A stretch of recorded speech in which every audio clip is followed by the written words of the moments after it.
session of the city council meeting. I'm calling this meeting to order. The time is now 5:30. Madam Clerk, can you take roll call? Councilmember Gama, Here. Councilmember Hernandez, Here. Councilmember Perez, Here. Mayor Pro Tem Martinez, Present. and Mayor Rollins. Here. We will now hear public comments. Any comments from those participating on Zoom? We'd like to ask you to use your raise hand feature so we can call on you. You'll have 3 minutes to provide your comments. Are there any Zoom? I don't see any Zoom comments, but I have a comment from Martha McQueen-Lejeune. Okay. All right. Good evening. Good evening, council members, Mayor Pro Temp, Mayor, and staff. This is my first time, so bear with me, and I'll Cool. stick to the 3 minutes. So my name is Martha McQueen. I'm here as a Port Hueneme resident. I'm here with my husband tonight. And when looking at the agenda for tonight, I was compelled to be here regarding the 2 items for the closed session. Those were 2 items that were on the agenda back on October 17th. I believe you voted that you would not renew the city manager's contract. And I was so surprised to see that same items on the agenda for tonight. So I'll go with my notes. So again, I'm specifically here to address the closed session agenda items, which are identical to the items on October 17th. Already talked about the not renewing the city manager's contract. So here tonight, so we're 60 plus days from the expiration of the city manager's contract. And so I'm perplexed as why we would be having this discussion again. So I believe that any decision on these 2 items will absolutely negatively affect our city. As a student, a teacher, a liver of leadership, I think even addressing the situations again is kind of speaking to our inability or your inability to make the decisions initially when you made the decision to extend his contract. So I haven't been able to logically think about or make sense of why we're talking, the city council's talking about this again. So my question, rhetorical of course, would be why now? Why is this council so driven to have the city manager removed? So I can think of a couple possible reasons, but I can't think of any reasons more important than how this vote will change how the city and its residents see this council. I think that's very important. I believe taking this action, any action other than allowing the previous vote not to renew the city manager's contract to stand, is not only a grave misstep for the council, in this body, a decision-making body, I think it's a grave misstep to take this again. So I'm going to finish up with, so council, I implore you to take a moment to search inward to why this item is back on the agenda. Then I ask that you think about how this decision might affect the city and its residents. Thank you. Tama Fig, Thank you, Mayor, council members. I also would like to speak to the item of the city manager. Seeing it back on the agenda tells me that the city manager has not been put in check, and that in fact there's been more harm done behind the scenes than what the general public know. Having been a former employee, I understand how these things work. I also understand how, yes, you decided not to review or to renew his contract, but again, what that tells me is that there's a need for speed here, and that the overall need for this to happen and to get somebody in here that can run the city properly is of utmost importance. I'd also like to address Councilmember Hernandez, who unfortunately is not here again. I would like to say that, I'm sorry, she is. I She's am just here. on Zoom. right, but I mean, not to be able to look you in the face when I I'm say here. this, but I can't look at you. So what I would like to say is you did win re-election. I will not congratulate you because I'm not a supporter of yours. I do want you to. Excuse me, Mayor? Mayor, Yes. point of order, please. Speakers are not supposed to call out individual council members. That's against policy. Can you please it's- tell the speaker that she's not allowed to call us out? It's not, Stay it's on not, and topic. that, and your, and the defensiveness again tells me that what you do as council people are seen in the community.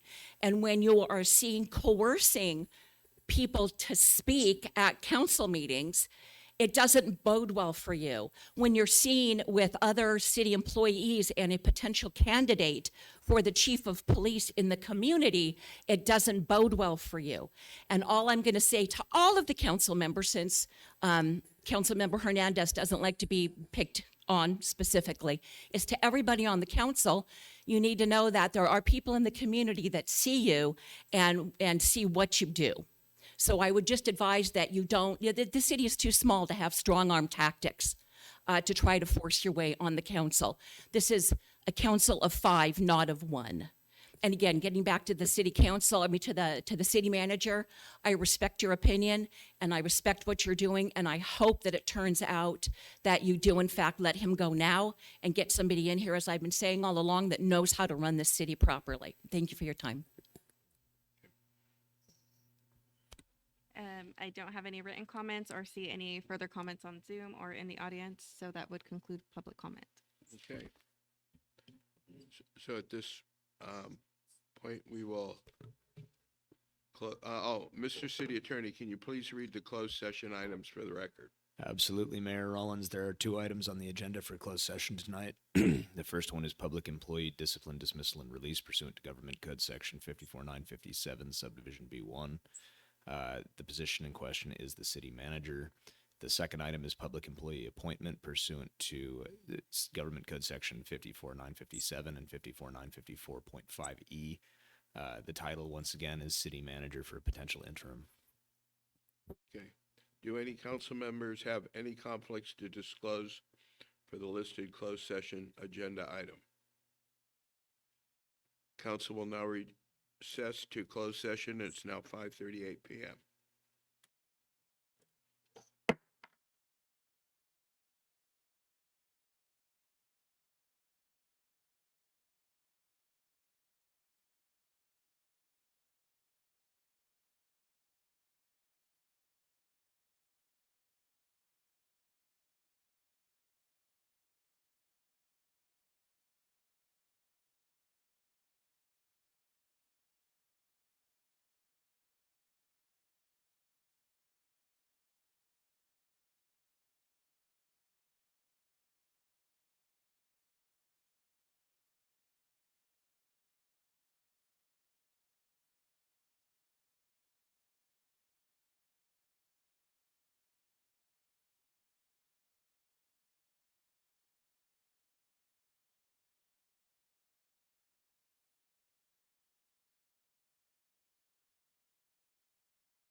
Okay, Okay, I'm calling this meeting to order. There I am. I don't wait, I'm sorry. Councilperson Hernandez is on Zoom tonight for everyone to know. So I want to make sure before I call this meeting to order that she can actually hear and see what's going on. So staff, can you give me the heads up that Councilperson Hernandez can hear and be a part of this meeting?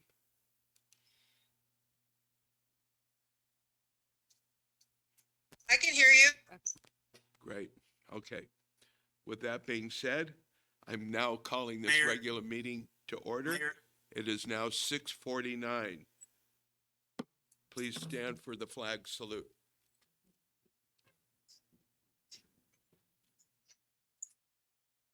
Repeat after me. I pledge allegiance to the flag of the United States of America and to the republic for which it stands, one nation, under God, indivisible, with liberty and justice for all.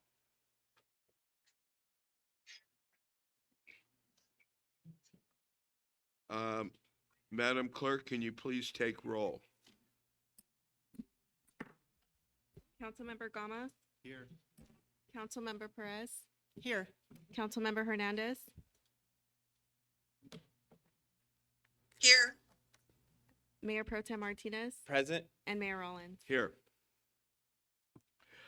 Tonight's inspiration is going to be given by Councilperson Hernandez.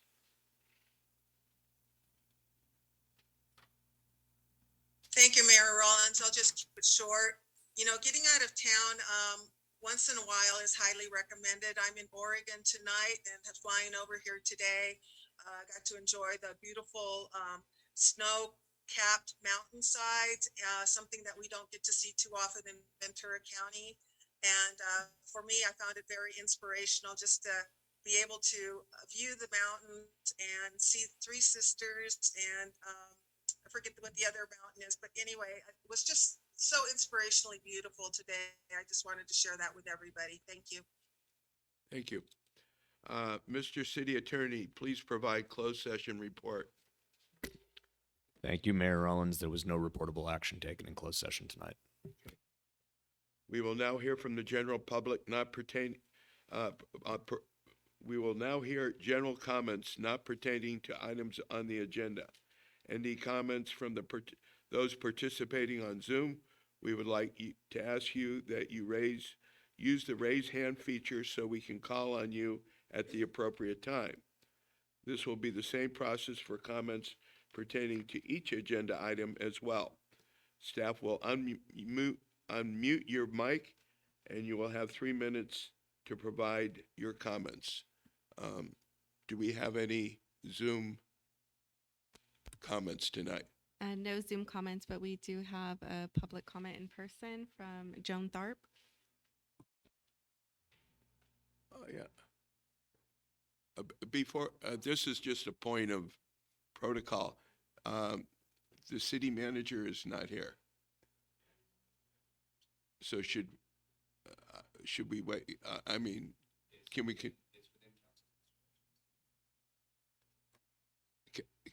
I take an absence and ask him to come in? Okay, I'm going to do that.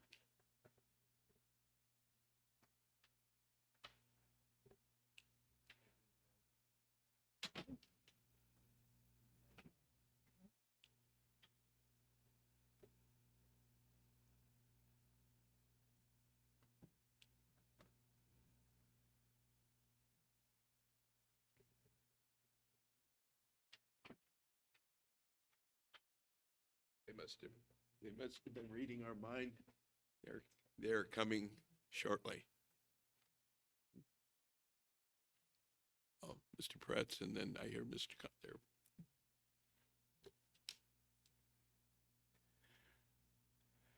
Do you want me to wait? Just a sec. Okay.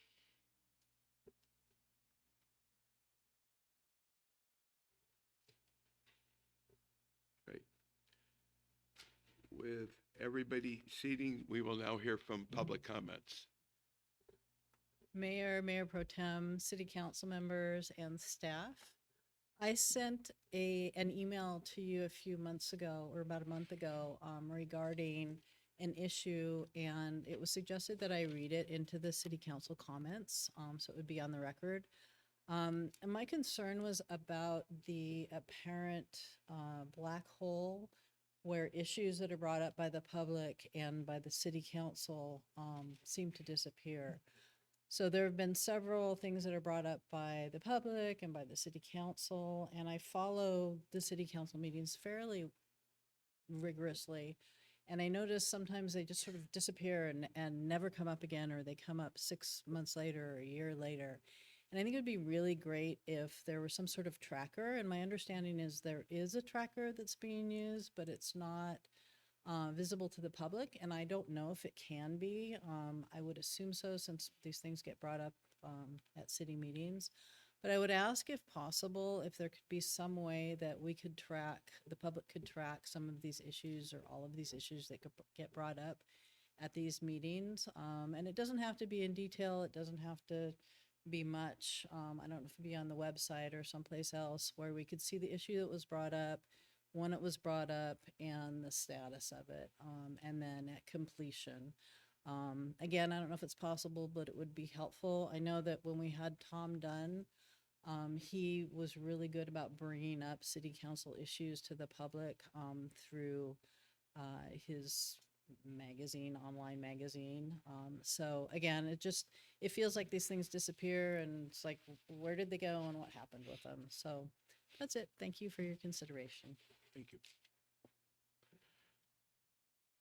Do we have any other public comments? We have two more written comments that I'll just go ahead and read now. The first one is from Jacob Marquez. Hello, City Council and staff. My name is Jacob Marquez Pantoja. Recently, I have seen in person the progress being made on the reed removal along Bubbling Springs Creek, and I think it's going great, with progress going along faster than was even thought before. The update presentation on it was also very helpful. It was also good seeing the native arroyo willow trees, which are important for habitat, be marked off to make sure they were not damaged or cut. And I'm sure many others are also thankful to all those involved that made this possible. I am also glad to hear that the committee and ideas for a new city plant palette are going well, and I hope the public will be allowed to give input soon as promised.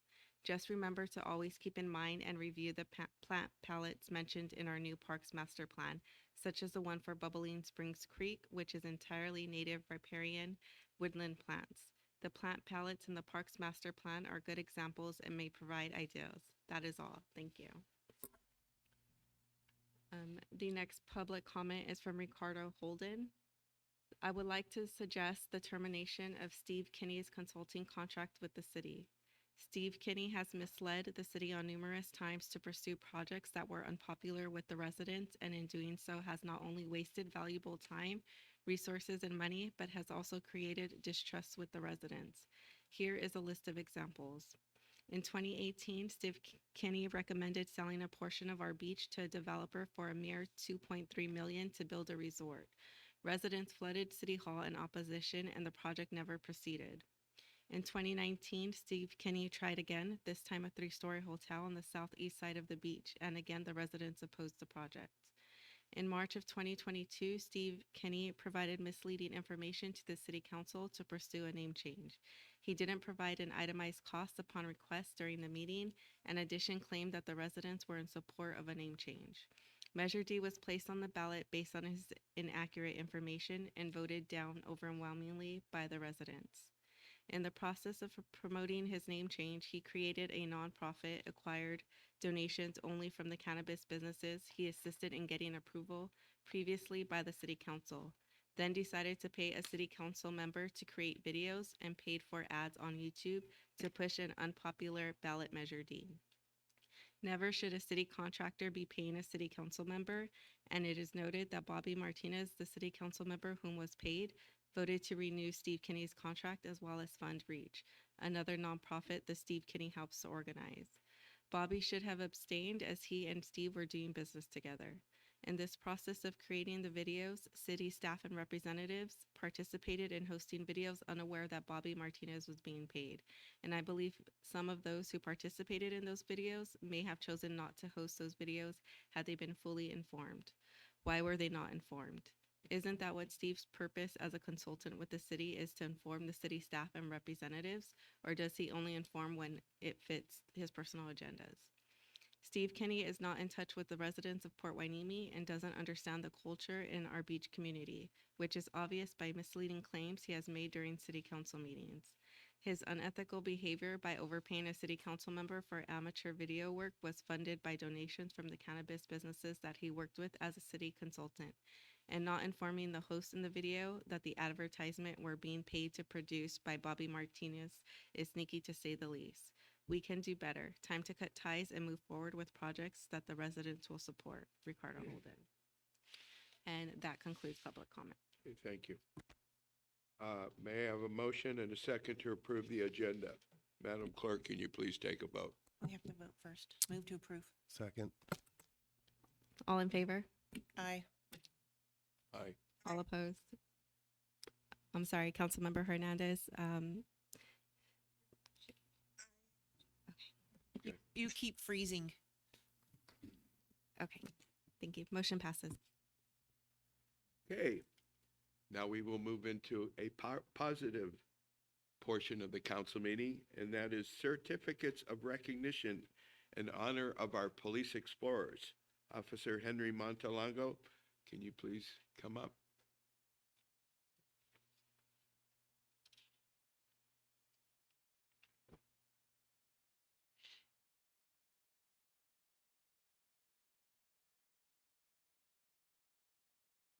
Just call them all up right now for you guys. Sure, Okay. you say something and call them up. So these certificates I'll be presenting are based off the Explorers community involvement that they did, reference the Thanksgiving turkey giveaway. I would like to thank the Port of Hueneme and also the Police Officer Association and Lujan Transport for helping make this possible with the help of the Explorers. Can I have the following Explorers come up here? Police Explorer Daniel Lopez. Police Explorer Eliana Lopez. Police Explorer Adriana Lamberson. Police Explorer Tiffany Zavala.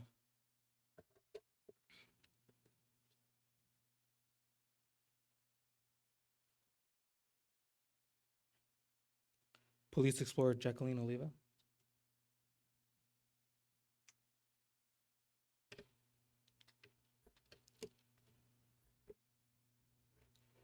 Police Explorer Sergeant Davina Oliva. And our Police Explorer Lieutenant Liliana Negretti. We do have one more Explorer, however, he is sick, so he was unable to make it today, and that's Police Explorer Andrew Zaragoza.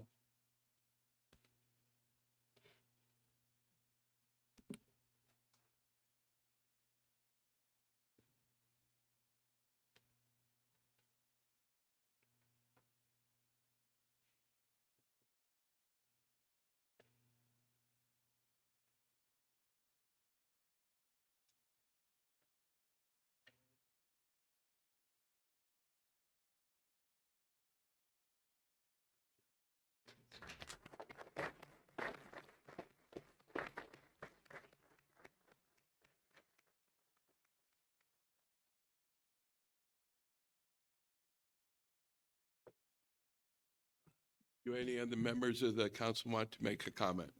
Thank you for being interested in the Police Explorer program and being committed to our community. It's going to pave a road of happiness in your future. And I thank you all very much for being highly involved in our city. Thank you. Laura, do you have a comment?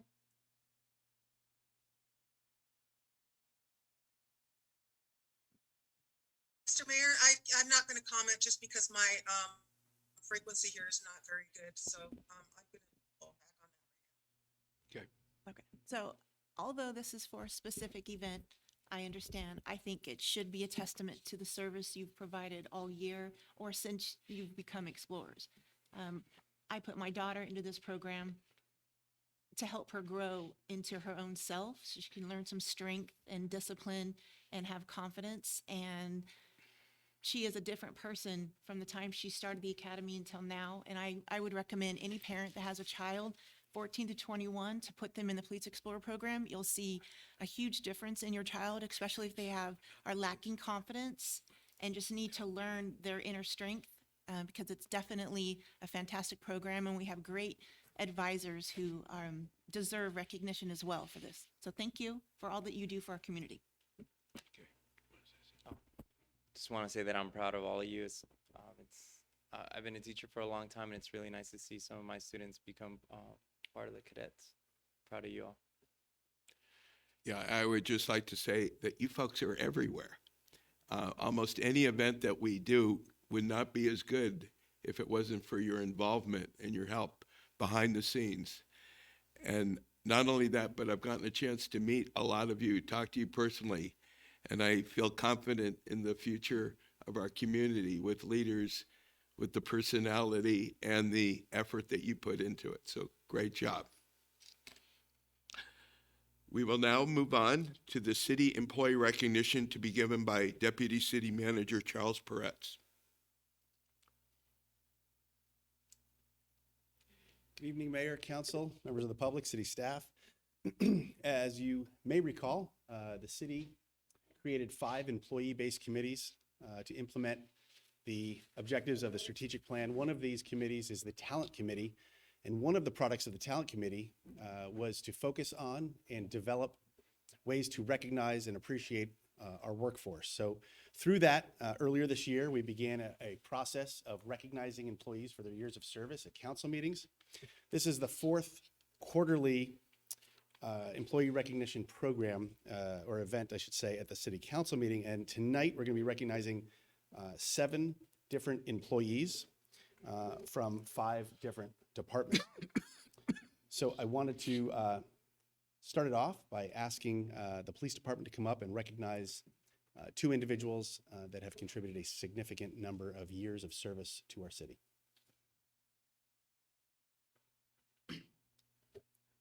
Good evening, Mayor, Mayor Pro Tem, members of City Council, members of staff, and members of the public. If I can have Sergeant Rick Perez come up. Tonight, we're going to recognize Sergeant Perez for 24 years of service to the city of Port Hueneme. Sergeant Rick Perez started his employment with the city of Port Hueneme on November 29th, 1994, as a Level 1 Reserve Police Officer, which was a volunteer position. Prior to that, he was a firefighter for the Santa Paula Police Department. On December 21st, 1998, he was hired as a full-time police officer. On January 20th, 2003, he was promoted to senior police officer. And on March 29th, 2004, he was promoted to his current rank of police sergeant. Rick has held several assignments within the police department, including detective and composite police sketch artist, a skill he has used to assist several allied police agencies in their criminal investigations, including several homicide cases and other major crimes. Sergeant Perez is currently assigned to patrol as a field supervisor and watch commander for D shift, which is also known as weeknight night shift. When asked what he likes best about working for the city of Port Hueneme, Rick answered, the people. He gets to work with some of the best people in the business. Rick's favorite work moment thus far happened over 20 years ago. He and retired police officer Paul Gomez were attempting to contact a wanted person at the person's home. They both walked up to the front door. Paul knocked on the door, and they both heard a voice say, "Who is it?" Paul responded, "It's the police." There was no answer. Paul knocked a little harder, and the voice again said, "Who is it?" Paul again announced, in a more stern tone, "The police," but it was quiet. Rick thought the voice sounded weird, so he walked to the side of the house, looked through a window, and saw a bird cage with a bird inside of it. Paul, now steaming, knocked with a bit more force on the door, and Rick witnessed the bird speak the words, "Who is it?" He stood there, not sure whether to be amazed or to laugh. Paul was now demanding for the person to open the door. Rick swears that the bird had a grin on its face. Rick walked up to Paul, bursting into laughter, and told him that his suspect was a bird. They both laughed all the way back to their patrol car and drove off, still laughing. One of the optional questions on the employee questionnaire that is sent out by HR reads, "Is there anything personal about you or your family that you would like to share as part of being recognized for your service to the city?" Rick responded, and I'm going to read this verbatim. "To look back at my life, I came from absolutely nothing and was going nowhere fast. But God had a different plan for me. God brought a man by the name of Felix Vega into my life as a teenager. Felix was in charge of a boxing gym in Santa Paula. Not only did he teach me the craft of boxing, he taught me about the tools of life, good habits, structure, discipline, to control my thoughts and emotions, to always set goals and make sure my priorities were in order. He was kind, strict, and accepted no excuses. After my boxing career was over, I have used these tools throughout my adulthood, and keeping a hold of my faith, God has blessed me 10 times over. I've had the chance to use these tools in my coaching to my own students and fighters. I taught them to my 2 sons, and I am currently teaching them to my 2 stepdaughters. Please join me in recognizing Sergeant Rick Perez for 24 years of service as a full-time employee and 4 years of service as a reserve officer to the residents of Port Hueneme."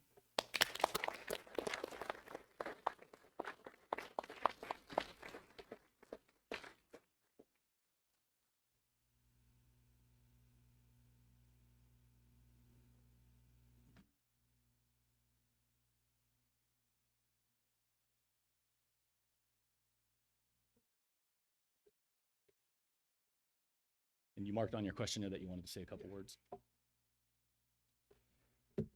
Council, Mayor, staff. So I came in today, not sure if I wanted to say something or not.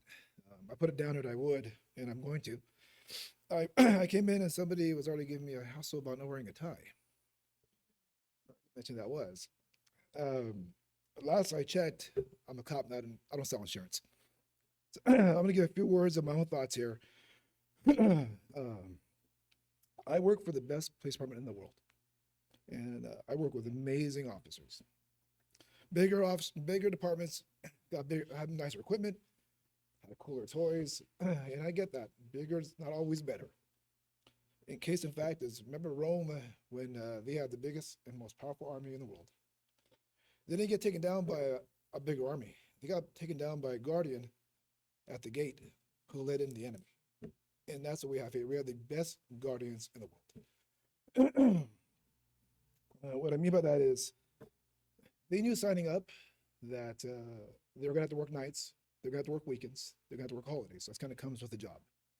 What they didn't sign up for was taking care of the need of people, giving clothes to people from their own homes, feeding people out of their own pockets. That's what you call a guardian. And we have the best ones here. I just ask you to take care of them. Thank you.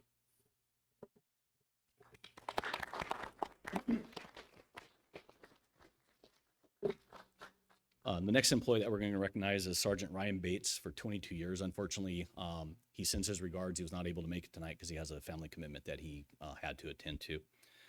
Sergeant Ryan Bates started his employment with the city of Port Hueneme on November 26, 2000, when he was hired as a full-time police officer. Prior to that, he was a reserve police officer for the Santa Paula Police Department. On July 30th, 2007, he was promoted to senior police officer, and on April 19th, 2021, he was promoted to his current rank of police sergeant. Ryan has held several assignments within the police department, including detective, canine handler, motor officer, field training officer, beat coordinator, and traffic collision investigator. Sergeant Bates is currently assigned to patrol as the field supervisor and watch commander for A shift, also known as weekend day shift. When asked what he likes best about working for the city of Port Hueneme, Ryan answered the small town atmosphere, supportive citizens, and great coworkers. When asked what his favorite work moment thus far has been, he answered that after 2 decades of working for the city, he has too many to try to select just one. He said it has been such an honor to be part of the city and providing for its residents. By his conservative calculations, Ryan estimated that he has responded to approximately 54,000 calls for service during his tenure with the city. Please join me in recognizing Sergeant Ryan Bates for 22 years of service to the residents of Port Hueneme. Thank you.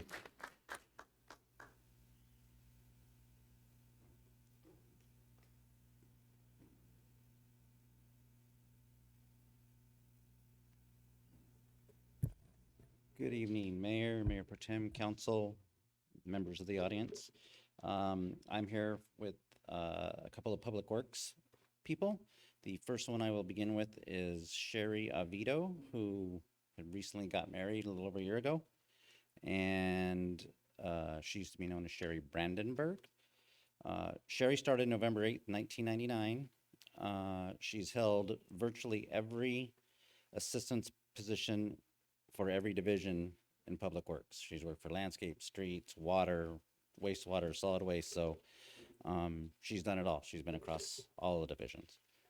Sherry is also been very important in running the different databases we've used, both in Public Works and with the citywide database. She has created numerous reports. Other divisions often call and ask her to help when they have special queries that they need from her. She has taken on and manages our fuel system database. So Sherry's been involved with a lot of different things. She's said that she loves having worked in the Public Works Department because it's like a family, and that she especially likes the fact that everybody's gotten along so well together. She's gotten to meet a lot of different people over her 23 years with the city, many of whom she still keeps in touch with. I don't know if any of you remember Mary Stanowich. She retired a few years ago from the landscape division. Her and Sherry sing together, so they perform. She said she'd like, if you guys ever have a chance when they're doing it, if you guys want to go out and go see her, she'd appreciate that. And she wanted to go ahead and thank the city council for recognizing the employees and their accomplishments, and that she feels as a team, everybody does their best to keep the city running in the most efficient way possible. And it's appreciated and very nice to be acknowledged for the efforts. So congratulations to Sherry for 23 years with the city.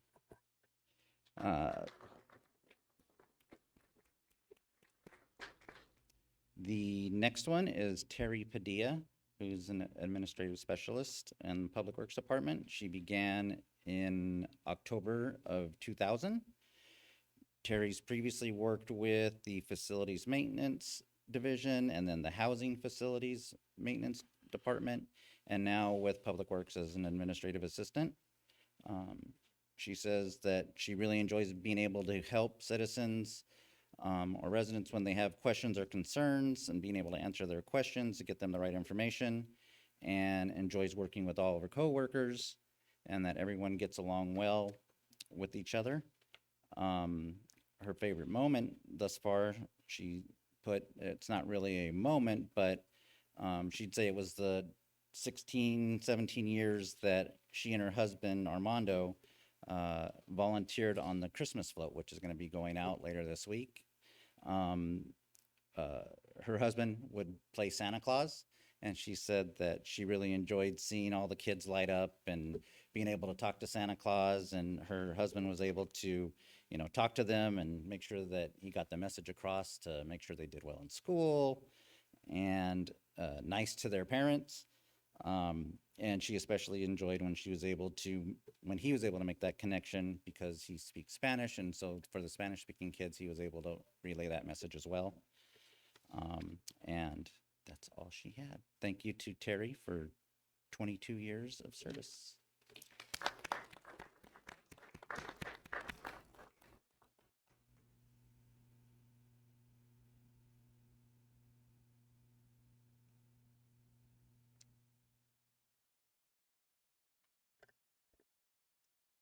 Well, good evening, Mayor, Council, staff, and audience.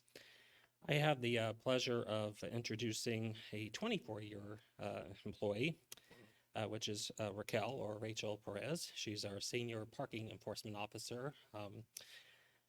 Popular position here in the city, probably one of the hardest working staff members. She joined us back on October 6th in 1998 as a part-time parking enforcement officer, and was promoted to full-time on July 13th, 2012. And then we had the pleasure of promoting her to Senior Parking Enforcement Officer back on November 20th, 2019. So in addition to doing what everybody loves best about Rachel, issuing citations, She also provides roadside assistance when necessary, provides vehicle releases. She's a second set of eyes for our code enforcement officer. She also trains new hires, helps with scheduling, and helps her immediate supervisor or programs manager with quite a bit of background paperwork. When asked what she likes best about working for the city of Port Hueneme, Rachel mentioned that what she likes best is just the feeling of partnership and community, both within the organization itself, the department, but also the city as a whole. She mentioned, is there anything personal about her or family that she'd like to share as part of being recognized? And that was again that she's grateful to be part of the city's personnel, and that's been a privilege serving the city. And then finally, she would like to thank the council for all of their support that you have given her over the years. So unfortunately, Rachel can't be here this evening, but I understand she's watching from home. So hopefully she's enjoying what has been told about her, and I'd like to congratulate her on her 24 years here with the city of Port Hueneme. Thank you.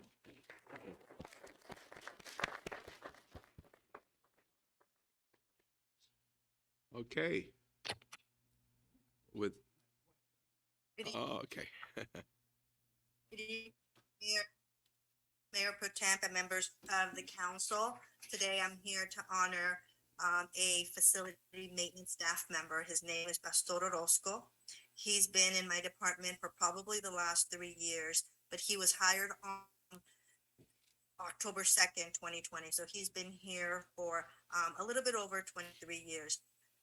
Pastor Orozco is one of those employees that is quiet, but he does all his speaking with his actions.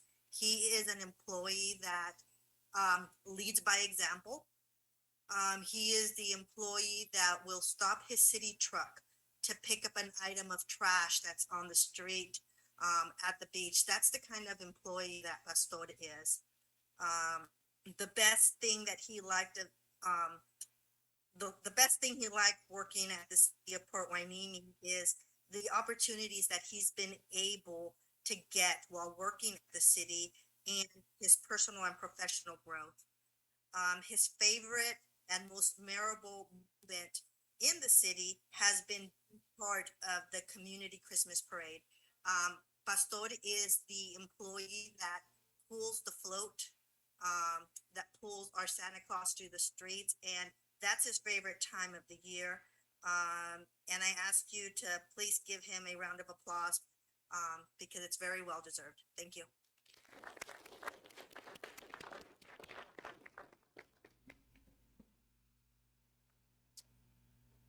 Last but not least, I want to take the opportunity to recognize Anna Robinson Hanley. She's our Recreation Programs Manager. She was hired in December of 2002, and she has held a number of different positions since she's been with the city. That includes dispatcher, police services assistant, police support services division manager, as well as her current title of recreation programs manager. So as was referenced before, HR sends out and we receive information about a biographical questionnaire for employees. So I'm going to read some of Anna's words in response to some of the questions and then share a few words that I have in regards to Anna. So Anna recognized that Port Hueneme is a city of opportunity. She said there is no limit to what one can contribute while working here. Being in a small organization, staff is afforded exposure to every aspect within our operation. There is no better place to gain experience, serve our residents with sound stewardship, and take away a sense of true contribution to our community. Working in Port Hueneme has given her a great sense of pride, and she reveres her time here with deep appreciation, especially after working in law enforcement for 15 years and now in general government. She has had the best of both worlds in a city she couldn't be prouder to be part of. When asked about her favorite experience in the city in her career, she said there are too many to count. She has been fortunate to work with incredible teams of people, each enriching her life and her perspective. The question actually makes her smile. Time well spent is working for the city of Port Hueneme. To single out one moment would be impossible to her. As part of her 20-year evolution here, her hope is to pass on and nurture the theme of improvement as we as a city continue moving forward. She also shared although she is the one being recognized, she wanted to share words of appreciation. She really appreciates and thanks the city for the opportunity it has given her. So those are her words. As noted, Anna has had the opportunity to serve the city in a number of different roles.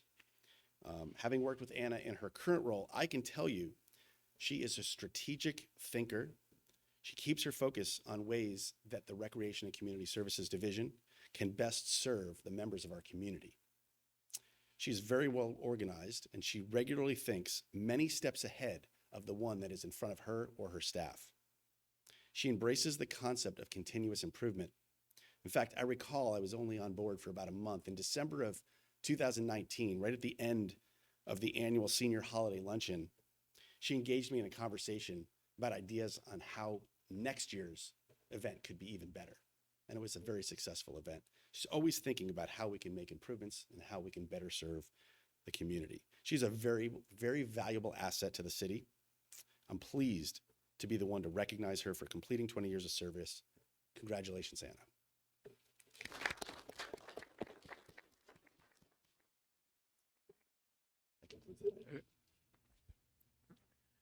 Yeah, I just want to make a special note, like I was trying to calculate in my head, but basically all of these employees combined have provided hundreds, almost 200 years of service to our community. And when you think about the amount of people that they've touched their lives in a positive manner, be it through the police or making our parks clean or providing recreational programs or the variety of different things is really heartwarming. So, with that in mind, we will move on to the Community Engagement Plan by PIO Scott Madelon.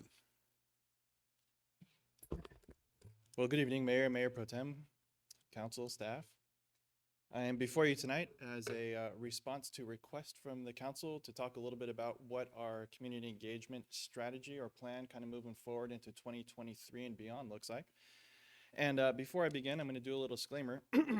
If you are on Zoom, please click the link that says chamber to have a full screen presentation. Thank you. All right, well, now with that said, our folks on Zoom can actually see the presentation that's before you. Also before I begin, this is going to be kind of a phased approach, a phased talk about kind of where we're at, what this particular community engagement strategy is a little bit about. And then it'll be divided into two parts. One, events that Recreation has put on, as well as classes and then things that the PIO and staff are doing to get that message out. So with that, the direction is to look into a city called Rancho Cordova, which is a town about 80,000 people up north by Sacramento. And it was requested that they had a pretty strong reach out program. And it was my job to look and see what they were doing and see if there's some takeaways or some things that we can do to kind of model a little bit about this community reach out. So what I want to go over here is the goals of what Rancho Cordova's is, but also how that ties into what we are currently doing here in Port Hueneme, and then giving you an opportunity to see how we can extend that in the future.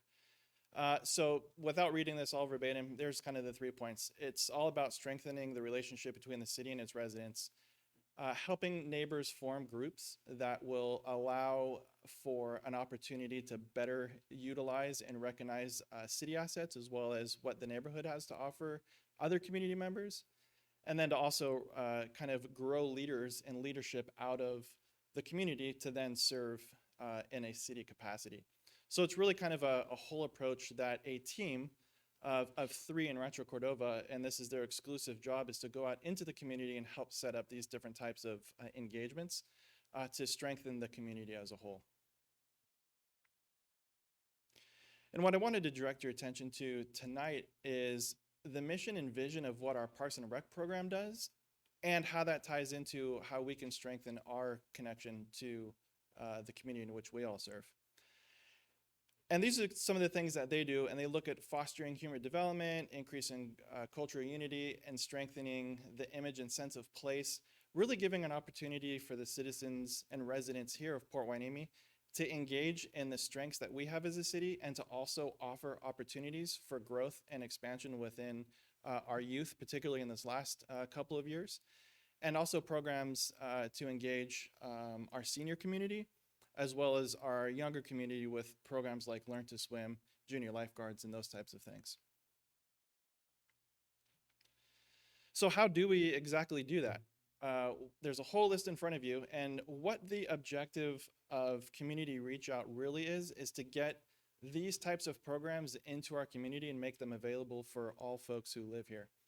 And some of the things that you heard earlier this evening, and a round of applause again for Anna and her team over at Parks and Rec, doing a fantastic job of bringing a lot of these to life. And as well as we also have our police department and several others, too long to mention, of all the different great things that we're doing. Just a few to highlight for this year and this time of the year, of course, is the Santa Float, our tree lighting ceremony that we just had, the revamp of our Veterans Day ceremony. All of these have been very successful here in the city, and we've seen crowds that are coming out now and really embracing what the city has to offer them and what they can do to help the city. Again, Wainimi Beach Festival, which passed in the summer, our Touch a Truck event, which is the first one the city's done and had turnout of over 1,000 people, and it was the very first one that we've done. So there's a lot of great things that are happening here in Port Wainimi. And as we turn that programming into what are we doing for our kids and our seniors and everybody in between, that's the column on the right. And the big one that has always been popular here, of course, is the Sizzling Senior Exercise Program. But in addition to that, of course, we have our Learn to Swim program, yoga classes, we have Taekwondo, we have so many different offerings that have come online in the last year that have just really set us kind of apart, especially from where we had come in the past. So again, two-phase approach. One, I just wanted to go over kind of all the good things that we've been doing and all the programming that we have to offer our community. And then the second part of this presentation is how do we get that message into the community, which is where I'm going to talk about next. And just as a reminder, if you can see on the bottom, the list keeps growing. These are all great programming opportunities that are continuing to happen month by month by month. So let's talk a little bit about how we are addressing our outreach. So we have kind of three components to this: information, content, and distribution. This is kind of in the digital world, and I'll corner back into like in the physical world as well. But what's important to know here is we have kind of 4 points to talk about. You've heard a lot about this talent team and a committee that was assigned to help with retention, help with getting the best possible person for the job here in the city. That same energy and that same approach has happened also in the IT and media world. What we are currently working on is putting a policy together that talks about the workflow and how do we get information both internally to the outside community. And something like that might be an event is coming to town. It was approved by council. Now, how do we let the citizens of the community know that that's happening? So we have a team together from several different groups within the city, all talking about the best way to utilize our information and our workflow to get that message out there. Which turns to the next point of our internal communication. So before we can get any information out to the community, we have to first know what it is inside.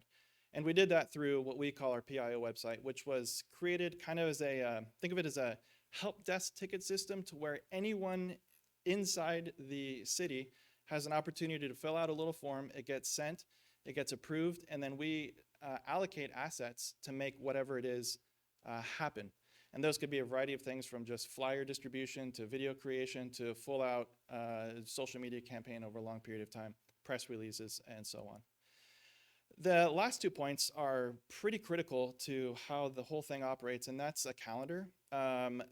Each department throughout time has probably had a master calendar within their own departments, but rarely did we ever know kind of what everybody else is doing and how do we integrate together to make one really awesome event. And as the last couple of years has passed, our events have really risen, and we have some of the best ones in all of Ventura County.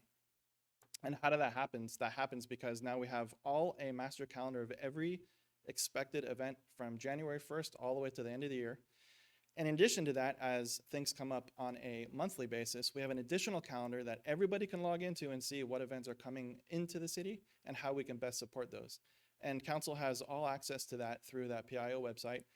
And one of the goals and objectives of 2023 is to actually turn that forward facing so the public can also see what events are coming through and how they can participate and support those things coming in the city. So that's something to look forward to. The second part, let's talk about content. So I mentioned briefly how the PIO website works. All of these assets, when we talk about flyer design and press release and everything that's on that list, the bottom line is what story do we want to tell? So every division has something that's worth telling. Now the part is using that website to get the information to the content creators so that we can then go in and tell their story. And there's fantastic stories that are being told all of the time that we are going to bring to the public as a result of the great work that all the different divisions are doing. And finally, we have the distribution part. So that's where does all this information land once it's made? So I have 4 things on there. The first 3 are something that we are working on, and the 4th one is coming in 2023. And when we talk about the digital world, what we like to try to do is have everything funnel into one single source place that anybody can go to get the same information. And it's what everybody does across the board to try and get one singular message out to the community. And the tasks that we're focusing on moving forward is to actually get people to a spot where they can get information that makes sense quickly. Typically, that's our website. And I'm going to be the first to tell you, we all know that the website can use improvement. And we have a focus group directly working to make that happen so that the user engagement on our site creates a better user experience. We also have Go Wainimi now, which helps the community interact with us so that we can also fix things that are going on in the city with basically a click of a button. The second one on there is our social media campaign network, which is our Facebook account. I'm going to be showing you some graphics about how successful this is and where it's come from to where it's going to. So I'm going to put that on hold for just a minute, but we always push out on our social media channel, as well as I just got access to our Nextdoor account, which is going to be a great utilization tool so we can reach people directly here in Wainimi, especially when there's something that's affecting them in their local neighborhoods. And we have a whole variety of things that we can push through that. And then finally, Instagram, moving into 2023 to really take some of the content that we're doing, photos and video especially, and I like to use this as kind of the wow factor. We have Wainimi Beach, which is a wonderful asset that we can highly utilize to show people how great the city is, along with a bunch of other topics all across the board to show what it is that we're doing here in the city and how it's benefiting the residents. And then in kind of the physical world, I have the little addition on the bottom. We now have an HOA distribution list that we can send information through. Our school district partnerships with Naval Base Ventura County, the Boys and Girls Club, and so many others throughout the city. We are reaching them every single time we have something that is of value that we know that's going to affect somebody or something in one of those areas. So that's a really good thing that we can do, and a goal that we need to move forward is partnering with our local community in order to get those messages out there. And here's our Facebook numbers. The reason why I integrated this into this presentation is I think you all probably remember a time where we had maybe 2 or 3 people looking at our social media account, especially for the city. When I first arrived here in Port Wainimi, I was tasked specifically with the police department during COVID to get people information and to respond to whatever was happening at that particular time. And that channel grew by thousands during COVID because we were all looking for that information. That same approach has been done now with a little rebranding of our city side Facebook page, which, as you can see in the last 28 days there, we've had over 21,000 engagements on our content, which basically means something was seen by somebody and they stopped scrolling to look at it. Just for reference, we have about 7,000 households here in Port Wainimi, and we're hitting 21,000 people. Just to say our message is getting there. Are we where we want to be as a target goal? No. But is it a lot better than where we were when we were hitting 100 or 200 people on any message? If that, yes. So we're trending in the right direction, but there is a lot of room to go. And on the second one where it says almost 1,800, that's a great number. That's indicating usage. So are people engaging with us or are they not? And that number, as it trends upwards, it's hard to see on the screen right now, but I think it was up about, if somebody can tell me on their screen, this is in the 60% or something like that. It's significantly higher than what it was. That's indicator that the content that we're providing is being consumed by the folks here in Wainimi locally. And we have other tools that show us who and where it's being consumed. So that's a good upward trending goal for us. And then finally, are we getting any more likes? Are people subscribing? So 65, it's up like 40% in the last 28 days. So as we put out good quality content and we're engaging the community those numbers will continue to rise, and we will have an opportunity to affect lots of folks here with great information on what's happening here in Hueneme.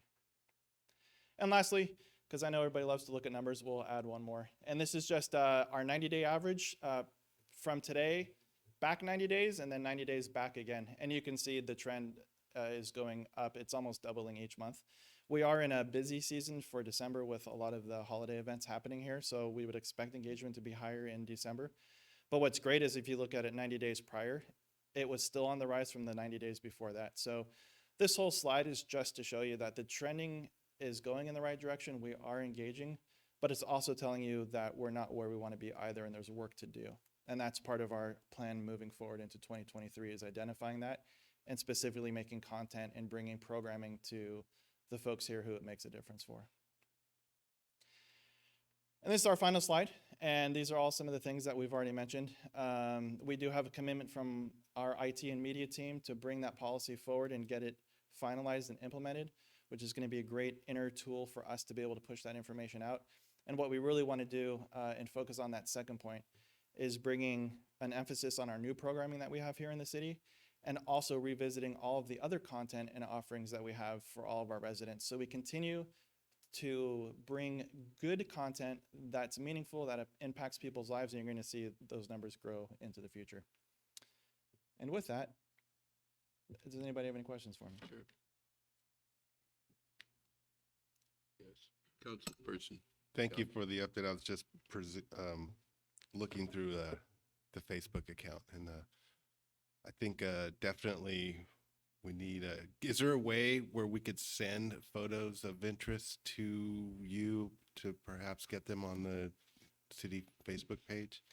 There's an opportunity for that through the PIO website.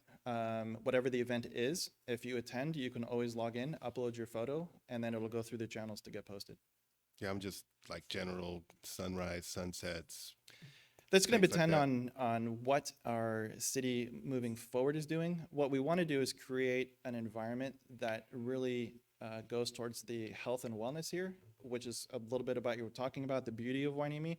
Some of those things are going to be integrated over the long term, and there's opportunities as we move forward with our branding campaign to add content like that, so that that way it gets people engaged, and actually even having an opportunity for the public potentially to do sunset contests, do things that will maybe even put art on the wall. And I'm just kind of going off the top of my head. But we have had some engagements with staff about how do we incorporate a lot of those health and wellness activities and things that make us feel good and get those going through the city. Thank you. So yes, so my question is to the people in our community that don't have access to computers or social media. I know that you mentioned HOAs, schools and whatnot, but I would like to see a concerted effort to try to engage those people. I hear this on a regular basis when I'm out doing senior delivery or through the turkey giveaway, that people just didn't know anything was happening. They don't have access to social media, and they have no way of knowing what's going on in the community. So I'd like to see a big effort in trying to reach those people that don't necessarily have electronic access.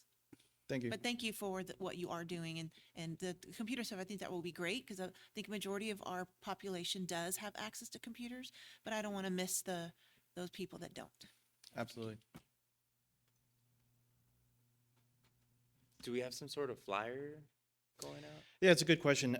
Depending on what the event is or the incident in the city, we do have an opportunity to get a message out through our water bill inserts, and we can also send messages in flyer attachments as well. We can also put stuff out on message boards. We have done that at the beach during COVID, and there is an opportunity that we can probably look at that will take some of the calendaring items and things coming up, and maybe we post those on a physical billboard, kind of similar to where it is at the pier. And probably most folks in Hueneme, get down to the pier at some point. And we can look at opportunities to place those in those types of places. That might be a good idea to put some type of poster board or something at the pier with regular updates of what's happening in the city, a flyer or something. There's also many businesses that will support as a common area, frequented by a lot of citizens, Starbucks, Anna Cappuccinos. They frequently post and host any flyers that we want to push. Yeah, I was just going to comment on that. I don't want to lose track on the physical, tangible flyer or poster or program to get out to the community. I know a lot of people still continue to need something physical to look at. I know when I went to the Touch a Truck event, I noticed that not only did we reach out well to the local community, but there were people from a wide swath of people from throughout the county. Can you touch base a little bit as far as what type of social media that you're actually getting out this input, because it was good? Yeah, sure. So on that one, part of our strategic plan moving forward is to have somebody like Taylor, who is over at Parks and Rec, brings a vast experience with being able to take an event and publish it out to the rest of the community. There's a lot of things that went and just fell in line with that. On top of all of her hard work and her outreach, we did have an opportunity for different businesses who are based in different areas of the county with the different tow trucks and cranes and such, who also have followings. And I think one of the really unique things she was able to do was she took vendors who have a following and asked them to also put their content out there so that people knew, hey, there was a touch truck event and it's happening in the city of Port Hueneme. And it goes kind of countywide when you have a lot of different folks from different areas actually bringing equipment and whatnot in. And that's a great testimony to her hard work as well. And part of our community reach out and part of the policy document that we've been creating is each member of a different department can have the opportunity to post flyers, post all this different content in a uniform branded way that goes to the PIO's office. So all the look and feel is the same, but it's not one person having to post everything, because it would be impossible for one person to know what's going on in Parks and Rec and then Public Works, PD, city side. So what we do is we take that and we spread it out amongst those who have that specific knowledge, teach them the skills to build it, and then put it out. So that was one of her great successes, was to be able to just do that, and it all fell together. Thank you. Sure. Cool. Laura, I see that your hand is raised. Yes, thank you, Mr. Mayor. Can you I hear mean, me okay? Councilperson Morales. Thank you, Mr. Mayor. Can you hear me okay?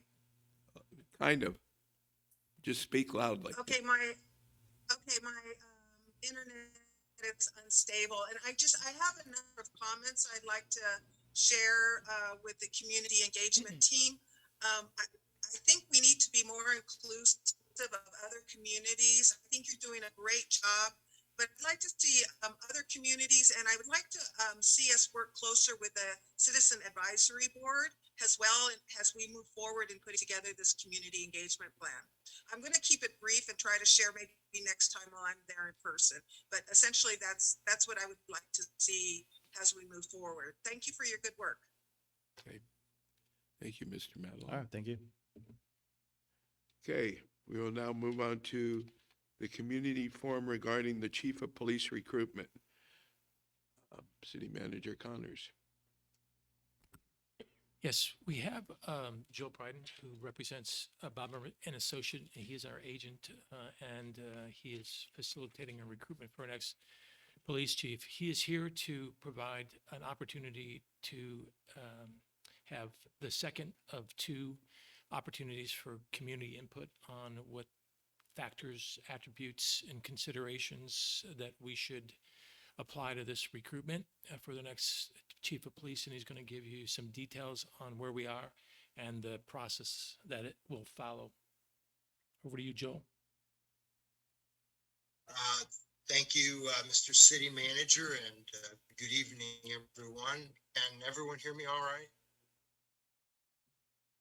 Kind of. Good. Okay. It could be a tad louder, Good, but Mayor. Okay. See if I can get it up. Is that better? Yep. So long as you speak loudly, we can hear you. All right, I will project my voice. So, Mr. Mayor, City Council, City Manager, and Community, Joel Bryden again from Bob Burry and Associates. Since I was there the last time, we have completed the application portion of the recruitment. And I want to report that we had 21 completed applications for your police chief position. I selected 9 for a preliminary interview. I interviewed 9, And one of those candidates, the 9, withdrew a couple days ago. And so we had 8 to consider, and I had a meeting with the city manager and with Charles Pretz today. And the city manager selected 6 candidates to move forward in your process, which will be a panel interview of three different panel interviews on the 14th of December, and then the finalists will meet the very next day with the city manager. But I think the important part is to get input and questions on the process, and then get more community input to use for this selection process. Question? Thank you. I thought we were going to schedule a community forum before we move down to the last 2 steps you described. Is that a question for me or for the city manager? For both. Are we going to have community engagement, a community forum? Are we going to talk to the community and what they're looking for a police chief? This is the second community forum. This is a community forum right now? This is the second one. We did a special meeting where we had a community forum on, I believe it was 3 October. Based on the questions from council, we added an additional one that was not part of the original process. I don't think we communicated clearly what our expectation was. I thought we were going to have a community forum where we actually have a meeting and we invite the public in to participate in generating, what the community wants in a police chief. So I'm really disappointed that we're not seeing that.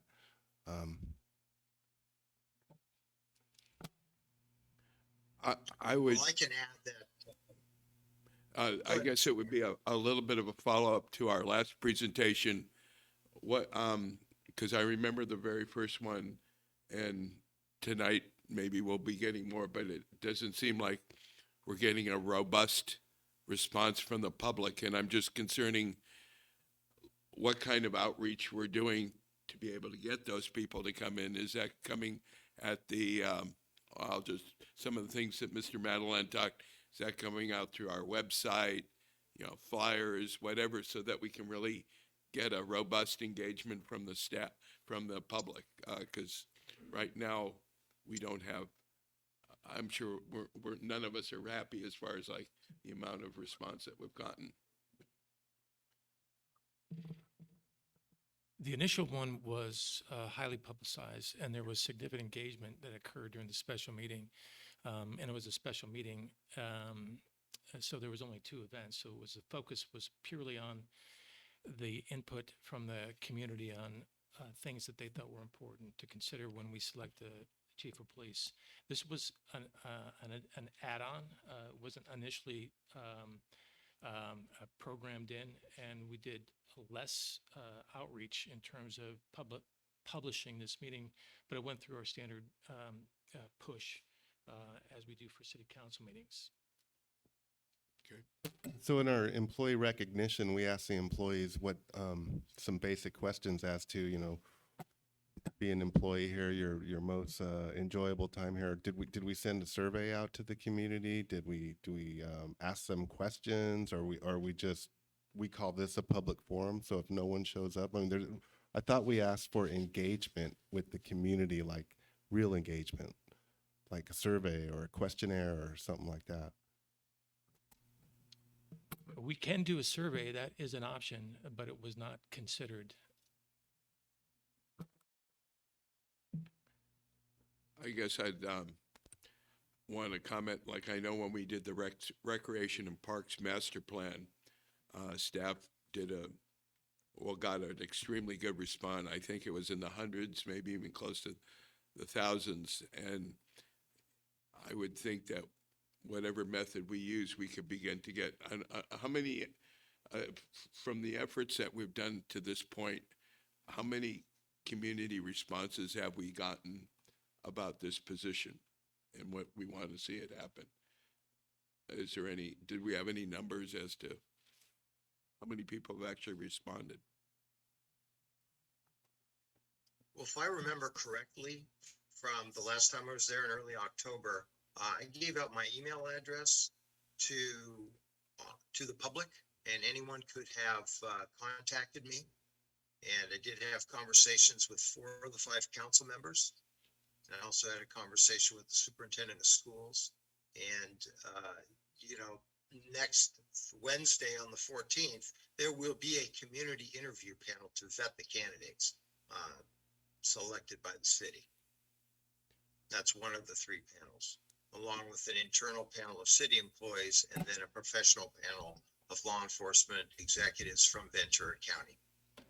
How did you staff that committee? I did not staff the committee. I suggested Who staffed it? the city manager. The city manager, we took stakeholders. We will not provide the names publicly based on the recruiter's advice, but we took stakeholders from the port, from the school, from the business community, and a community leader. I don't know, I'm just gonna speak for myself, but when I brought this up, I was thinking more in lines of, you know, maybe go to a coffee shop and talk to residents as they're coming in, maybe go to the movie night, talk to residents that are, maybe go down to the beach during beach cleanup and talk to people, maybe, you know, have that kind of community engagement with residents. And so I'm just speaking for myself, and I'm just a little disappointed that we haven't had a targeted interaction with residents of what we're looking for in a police chief. And I think that's what we expected and asked for, so. I could just comment real quickly. I believe the recruiter outlined the process for us. That last meeting would have been the time to been more specific in terms of what we wanted from in terms of community engagement. But my understanding that this process is very standard across the board in every situation where you hire somebody like a chief of police. This is a standardized, accepted, proven process. It's not like a strategic plan. It's not like a master plan where you engage the community. This is done under the full authority of the city manager. So, and I think that we have done our due diligence in reaching out to the community. So I would not want to see us hold up the process for any reason to go back and try to accomplish that now. I think that would be that would be very disruptive to this whole process to try to do that now. So in reference to what Councilperson Hernandez said, and I guess as a reiteration of what I had just, how many community responses have we gotten regarding this issue? Be it, you mentioned there was a questionnaire or not? No, there was a questionnaire. My email address was given out to the community when I was there in early October, and anyone listening, anyone coming to that meeting or watching on Zoom or reading the minutes, I would imagine, had the opportunity to reach out to me, and no one chose to do that. So no one's commented to you through your reach out efforts to this point? Well, other than the superintendent of schools, who I had a phone conversation with, and the 4 council members that I spoke with. What about the port? Did you talk to anybody from the port, Joel? I called and left a message, but they did not call me back. Boys and Girls Club? I have to call them. Mr. Bryden, thank you for being here today. Could you remind me how many original applicants were there? There were 21 original applicants. Actually 23, 2 didn't complete the process, so I considered 21. I reviewed all the resumes, their cover letters. I selected 9 for an interview. It's a good list in my professional opinion. And interviewed 9. 1 withdrew after their interview. And we had 8 to consider, and I had the meeting with the city manager in Charles today, and city manager selected 6 candidates to move forward in the process. Okay, and then what did you use to select those 9 out of the 21? their education, their work experience, and their overall law enforcement experience and how they stacked up against each one another in the process. Did you, what about understanding our community and knowing our needs and being familiar with, I guess, our community? Was that part of the process also?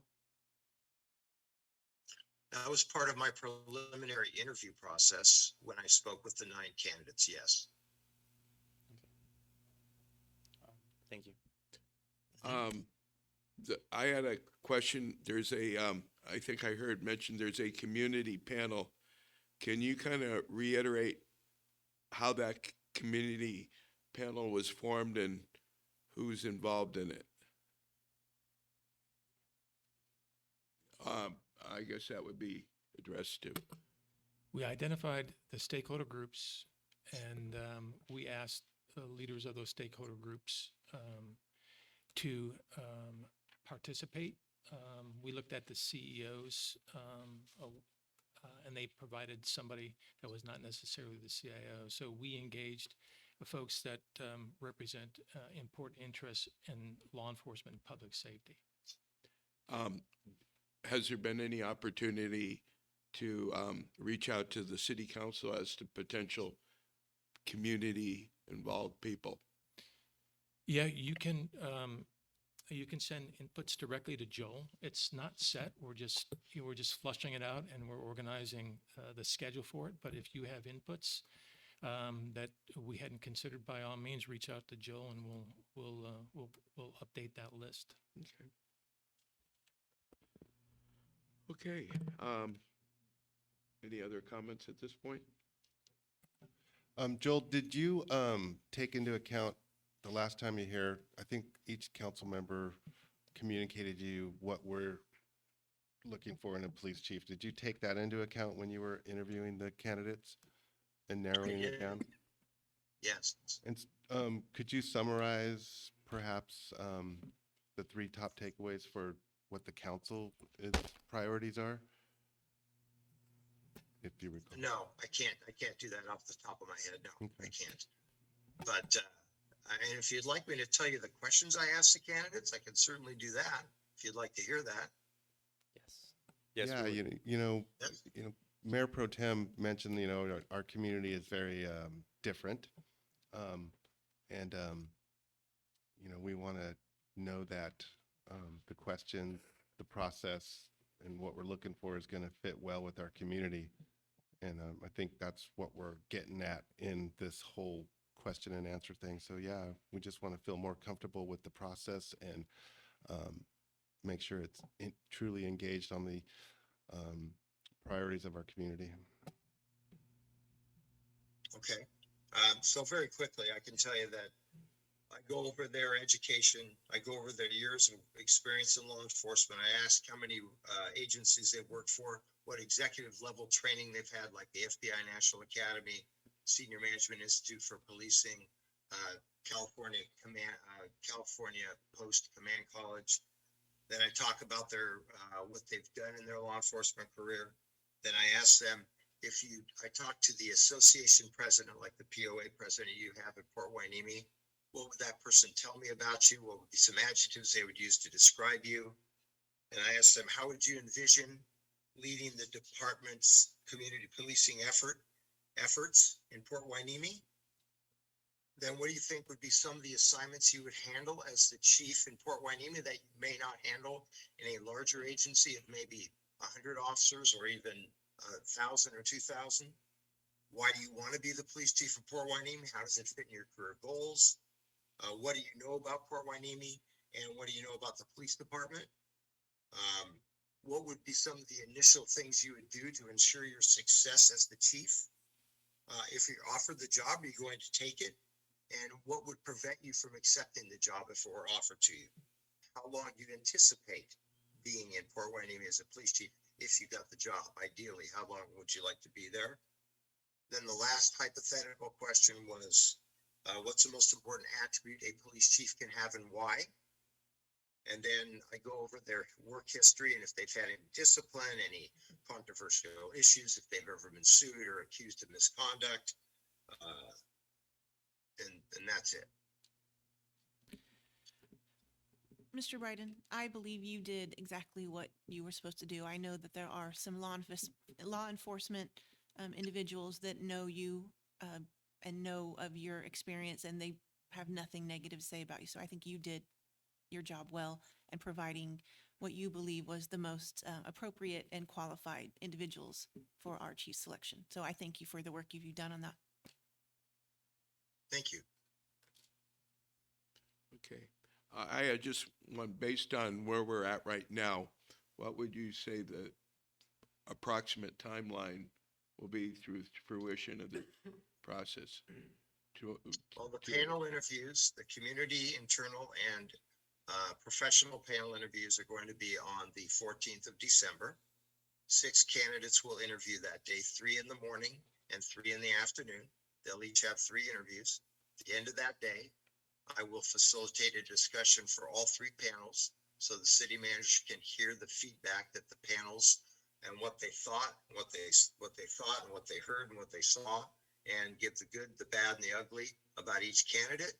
And then he's going to make a decision that night, that evening, as to who the finalists are going to be, and the finalists are going to come back the next day and interview, I'm assuming one-on-one with the city manager. Maybe they'll have Charles there, I don't know, but that's the process on the 15th of December. Okay. Yes. Mr. City Manager, I think you understand that there's some concern from council members about this process. So what can you do to alleviate some of that concern? Well, the one thing that we've done the entire time is we have not allowed Mr. Bryden to provide any names or significant demographic data so that everybody was treated fairly, equitably, and had the greatest opportunity to present not only their factual resume data, but also provide their emotional content, what it would mean to do this. We hired somebody like Joel, who is a celebrated, experienced, and retired police chief to do the kind of screening, but he's also had a lot of experience in recruitments for a variety and vast number of cities. And he knows how to link the city's priorities based on the conversations we had, the community input that occurred on the 3rd from staff. He's talked to the POA too, by the way. I don't think he mentioned that. And I have a meeting with the POAs hopefully scheduled this week so that we have all the stakeholders input so we understand what their expectation is, what their understanding of the current environment and context, and where they think that the city should go with law enforcement and policing under a new police chiefs in it. We purposely removed our current chief of police, who won't be here obviously because he's being replaced, from the equation. So there's no input or a direction or appraisal of the current thing, so that the entire process was basically Joel doing his thing, creating the advertisements that reflected the council's inputs on what the type of environment we want to recruit our police chief in. And then from that, and based on a variety of different other HR related things, derive these people through a process that was respectful of them, but also more respectful of the community needs. Now that we've got to the stage where we've identified 6 very good candidates, we are now in a position to use these panels, again, outside of anybody's control other than professionals in these particular areas, to derive and impart the values of our local stakeholders, our POA, our internal staff, so that the mesh and the fit is as tight as it can be before they even get to me. I don't think you answered the question. The question was, what can you do to alleviate our concerns as we sit here today with regards to public engagement particularly? Well, we've done public engagement, and as Councilmember Hernandez says, this is a fairly typical approach, standard approach, and we added more than than normally is done for police recruitment. I think I'll go back to Mr. Bryden or Chief Bryden, and he can tell you based on all of his recruitments if he's done anything more that we haven't done here. I have on a couple of occasions, but again, this will be like the 48th police chief recruitment I've done, and maybe in 3 or 4, and a couple of those were at universities where I've sat down and taken input directly from folks. I thought I was going to do that at the council meeting when I was there in early October, but I didn't get that big a turnout. Like Councilmember Hernandez said, this is a very standard process that we use, and it turns to be very successful. And my role is to bring you qualified candidates, well-qualified candidates, which I believe I've done.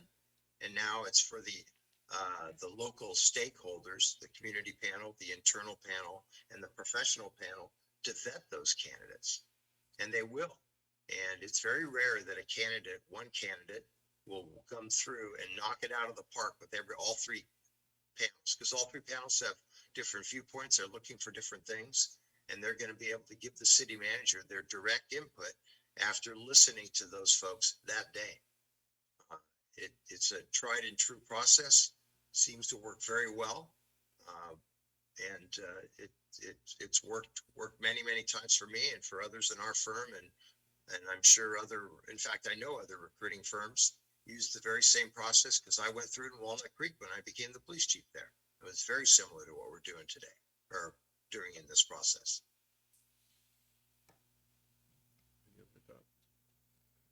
Well, thank you for providing the report.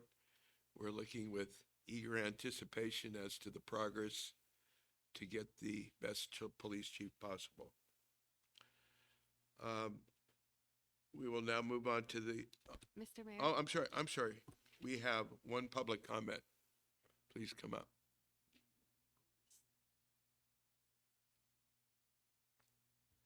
I don't believe that it's the process necessarily that's the issue, and you've done your due diligence for the most part. I do take exception with saying that everything was very well publicized. It was not. That first community engagement where I was present, there were just, as you know, a couple of speakers, and that was posted literally 2 days before on the website. And I got that through somebody else that had posted it. There was zero engagement with the community. So like I said, and the meeting today, you indicate that this was a community forum. There was nothing ever put out other than on the agenda. So that is not accurate.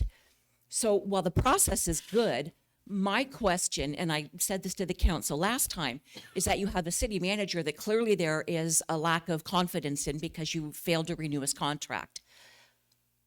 I personally don't think that he should be the oversight for this. There's been, I mean, you're asking questions that as his supervisors, you should know. You shouldn't have to ask about these panels. This is information that should have been passed on to you.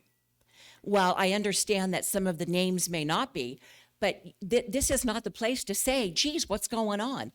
When I was a supervisor and I had employees, or if I was hiring, everybody knew what was going on because you can't keep that information. My director of community development, he knew exactly what was going on. He knew what I was doing. So you, as a city council, need to be more engaged in this process. And so that you're not blindsided. I agree, and Councilmember Gama, you said the same thing. There is a total lack of confidence in this process. And I think that it's being pushed through rather quickly. I understand that you've done your due diligence, and this is not about you. This is about the city manager not letting you guys know what's going on. And there's a lack of trust of who he's choosing for his boards. You don't even know that.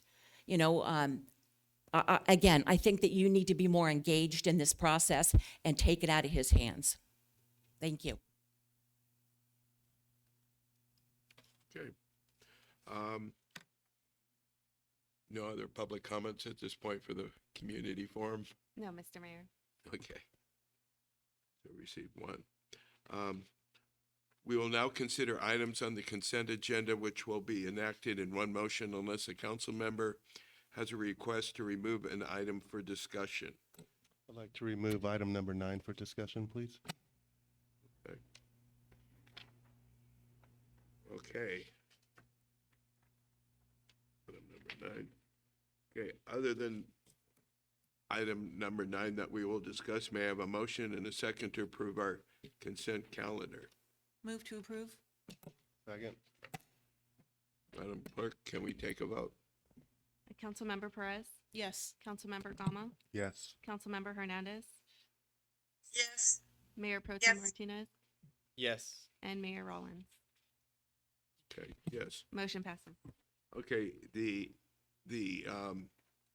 item that I'm pulling from the agenda is the award of contract for citywide surveillance camera project to Vector USA. Yeah, I asked this to be pulled because it just kind of strikes me a little bit odd to see citywide surveillance camera project, and just looking for a little information as to what exactly is this going to curtail? What's the goal? What's the target areas? I don't know, because I don't know anything about it, and we've had not very good success with prior camera projects, and so if you could just give us a brief summary description of what this is all about. Sure, and Councilmember Gama, I'm on the phone with you guys. Can you hear me? Yes. Yes, you can hear me. Yes. Thank you very much. Sorry, I'm had to rush out to a child emergency here, but I'm on the phone. And this information was provided in a staff report that documented what the camera system and surveillance system was going to be here in Port Hueneme. And what it basically consists of is an opportunity for professional camera installation to cover over 50 cameras within the city, and specifically focusing on areas in the city hall area, council chamber, and the police department, as well as all of the surrounding areas outside in the parking lots around city hall. Cameras at Miranda Park, as well as cameras at Hueneme Beach. All of the feeds for the cameras were going to be networked into two areas, one in the dispatch center and the second in the CO's office, so that the cameras could be monitored 24 hours a day. And if there was a situation that was occurring in an area where there was a camera, dispatch could automatically be on the feed and giving responding officers an opportunity to know what was going on during that time. This process entailed the RFP process where we had multiple companies bid. They went through the bidding process and selection, which was documented also in the staff report. Through that process, Vector USA was identified as the company we were moving forward with, and the selection is now in front of you tonight. Mr. Matalon, can you hear me? Yes, yes. So I understand through our ARPA funding, we had about 5,000 and change, I can't remember the exact amount, set aside for PD upgrades, improvements, construction of the dispatch, correct? And this is, what, 335 total? I know 65 is being asked to come out of our general fund. Is there no way, I know that we have like almost $500,000 for a skate park. Is there no way to any room to allocate, move around anything in our ARPA funding for that? It is possible to do that. We don't have a contractor design, so we don't have an actual current pricing for a skate park. It is possible to, on unexecuted ARPA projects, to cancel, reallocate those funds to other things. Are any of these cameras going to be placed at Boker Park? In this phase of the contract, there will not be cameras at Boulker Park. However, we can add cameras there as well as anywhere throughout the city as the design is built out to support a multitude of cameras into the hundreds. So that was one consideration that we did have when we spec'd out the cost for servers that would entail being able to do that. Because you said Miranda Park, but we already have cameras at Miranda Park, but you're saying adding more cameras there? Replacing. What's going to happen is the cameras at Miranda Park, the ones that are currently there, will be repurposed, and we will get cameras that use a different technology to be able to feed directly into our dispatch center to be monitored around the clock. Yeah, because I mean, I'd like to see something done at Boulker Park just because I have students that live around that area and they say it's pretty scary. Some of them have been jumped. I don't think they'd be reporting any of this stuff, but they definitely tell me what goes on at the park, and it's, you know, kind of scary at times. What they say. Yeah, and I would like to say that I think the parks should be our priority. Bubbling Springs, Boulker, Miranda. You know, there's been a lot of The beach. but there's been some violent situations going on in all our parks, and so I would rather see our parks get wired before City Hall. I mean, I think the parks are where bad things could happen, and we've seen that. You know, we had a success with the camera at Miranda Park, so I just feel like we should focus on our parks first for safety. Yeah, I had one question. With all this additional data and filming coming in, who's going to be able to review that? And is there a plan then to hire additional staff to be able to read through all this new data? Well, reading through the data isn't necessarily focused because it's all being recorded 24 hours a day, 7 days a week, so we can always go back and review. I can't speak too much on the policy of it yet because it hasn't been established since we don't have the surveillance equipment that we're proposing tonight up. But what I can say is that it is very typical that sergeants do have access to the cameras, detective sergeants to review the cameras as well as the admin staff as necessary. So all of those things happen after we understand which cameras we're getting and where we're putting them. So I think the important thing in front of you tonight is not necessarily the placement of where these cameras are going, but allocating the funds and allowing the cameras to be put up so that we can address all of the situations that we like to with modern day technology and surveillance. So with with the existing staff, is part of the total plan, is there a plan to increase staff to be able to effectively use all these additional cameras? Yeah, I see where you're asking me. So what's unique and a nice thing about this project is, if you notice in the contract, we are also asking for a 5-year maintenance agreement so that it doesn't burden our IT staff and we don't need to hire anybody else to come on board to operate the system. It'll already be a self-sufficient system in the current specs that we have. Are we going to have storage on a cloud base? I know right now there's an issue with storage with regards to our body cam footage and others. Is there going to be adequate storage for all of this now? Yes, the storage is actually taken account in there. And from what I remember from the specs, it's actually going to be on-site storage with redundancy, which means we can get to it anytime we need to without having to worry about our internet connection and whether or not we have enough speed to be able to do that. It'll be on-site. So then we need to approve this. Do we have a motion to approve number 9? Motion to approve? Second. Mayor Pro Tem Martinez? Yes. Councilmember Perez? Yes. Councilmember Gama? Councilmember Hernandez? Yes. And Mayor Rollins? Yes. Motion passes. Okay, we'll move now to public hearings, the annual development agreement compliance review. Do any members of the city council have any conflicts to disclose? Madam Clerk, do you have a proof of publication as required by law Do we have a complete file of reports and exhibits? Yes, Mr. Mayor. Will staff please present the report? Mr. Stewart. Yes, thank you, Mayor, members of the council. Here we go. So this is our, as I mentioned, or as you just mentioned, this is our annual development agreement review for our cannabis businesses. And actually, since we've got, thank you, Greg. Since we've got quite a few of them, this is the first 7, and I will be bringing back additional reviews for the additional businesses in January. But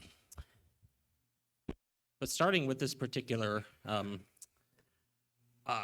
presentation, so as the council recalls, back in 2016, the council at the time opted to allow cannabis businesses to operate in the city as a source of revenue because we were running a structural financial deficit at the time.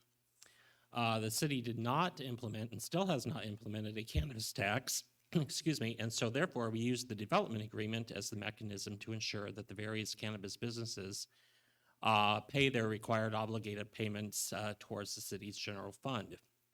Tonight we're dealing with 7, or we're looking at 7 different dispensaries, and so their percentage of payment is 5% of their gross revenues less state sales taxes paid. So as you probably recall, even though it's not exactly the most exciting part of the staff reports that I give, each time we do give a presentation to the City Council for a cannabis businesses application for the CUP and the development agreement, we go over the meaning and the need for the development agreement as well as what the development agreements call for. And on the developer's behalf, the development agreements require that the applicants pay a contractual payment to the city's general fund, and this is on a regular basis. It's now on a monthly basis. That they maintain all books and records accurately and pay for up to 2 audits of their books per year, and that they obtain a certificate of occupancy to open their business within 1 year of the effective development agreement's effective date. And then in exchange for agreeing to these provisions, the city agrees that the development rights in place, such as zoning, taxes, and any other laws in place at the time the agreement is approved, will be vested for the life of the agreement. However, the development agreements also include remedies that should the applicant default, the default would occur if the amount of the contractual payment dropped below 50% of the 3-year average of the contractual payment, if any condition of the related CUPs were violated, or if there is a continuing or repetitive breach of the city's ordinances. As a result of the default, the city could terminate the development agreement, modify it accordingly, or exercise a similar remedy. And we'll be discussing that a little bit further this evening.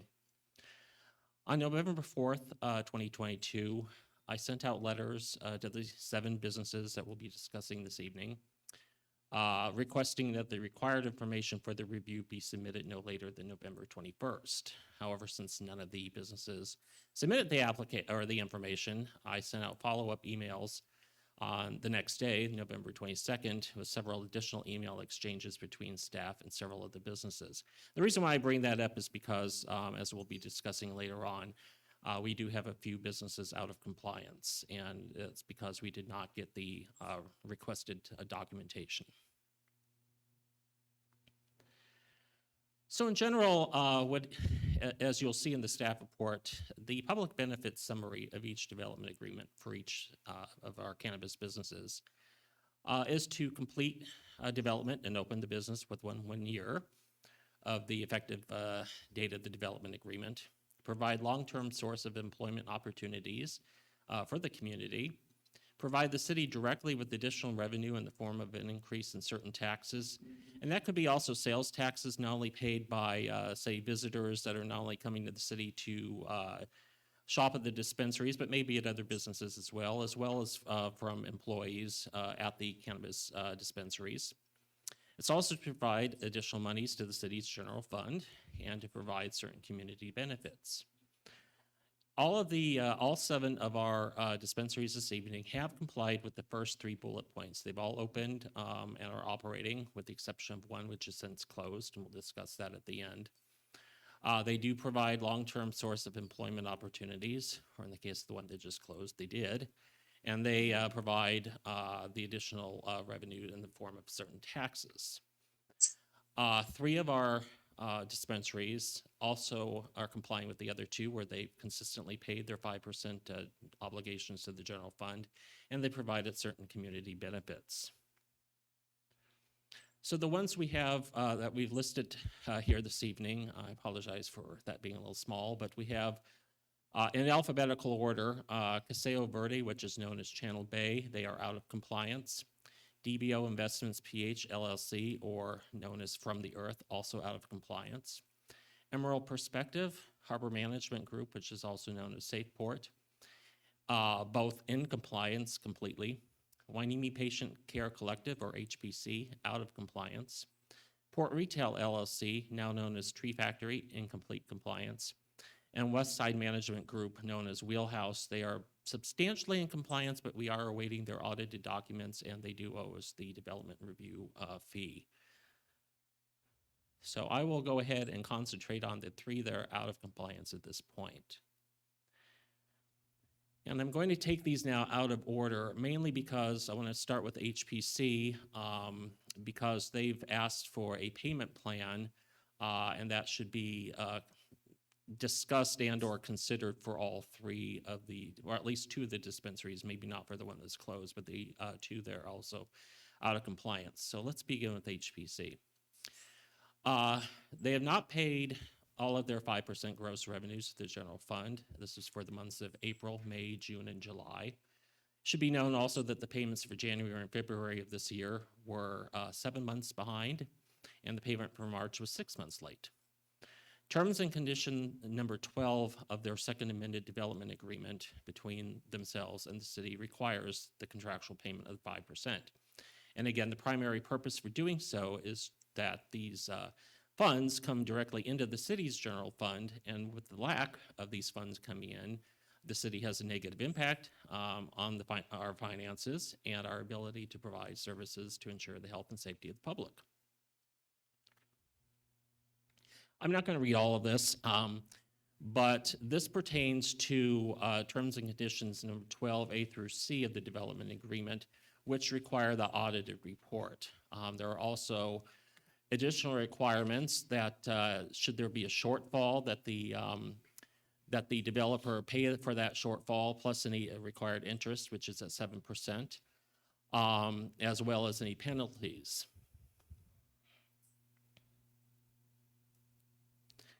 Now, the developers, and they are here this evening, indicated to staff that the reason they have not been able to bring the amount owed to the city current is due to having spent the funds elsewhere. This is a concern for 2 reasons. First of all, staff is aware through sources at the City of Oxnard Planning Division that the developers are scheduled to open a new dispensary in Oxnard this month. Therefore, it appears that the monies owed to the city of Port Hueneme may have been diverted to finance their Oxnard facility. Second, the 5% due to the city of Port Hueneme's general fund and the additional 1% to be paid for charitable and nonprofit organizations should always be set aside with each cannabis transaction to ensure that the payments are be able to be made. However, this does not appear to be the case in this instance. So the developers they met with staff and they requested a payment plan consisting of $10,000 per month for a term of 18 months. Staff indicated that we would not support the payment terms, and when I say staff, that was both the finance director, Ms. Cicero, and myself. But we did offer a potential payment plan that would satisfy past due obligation for the months of April through July, getting paid in full by May 31st of 2023, which is within this fiscal year. The amount for each payment would be $22,239. We also recommended that the developer maintain their current months, and so on October 31st, the developers did make their August and September payments, and that was followed approximately a month later with their payment for October. They also recently, just last week, made a payment of the $22,239, indicating that it represents an installment on that 7-month payment plan. However, it should be noted that while staff has considered this plan, staff is not considered or committed to such a plan because that is the city council's authority to do so. So at this point, we're bringing it to your attention, but no commitment has been made. The commitment would be needed on your behalf.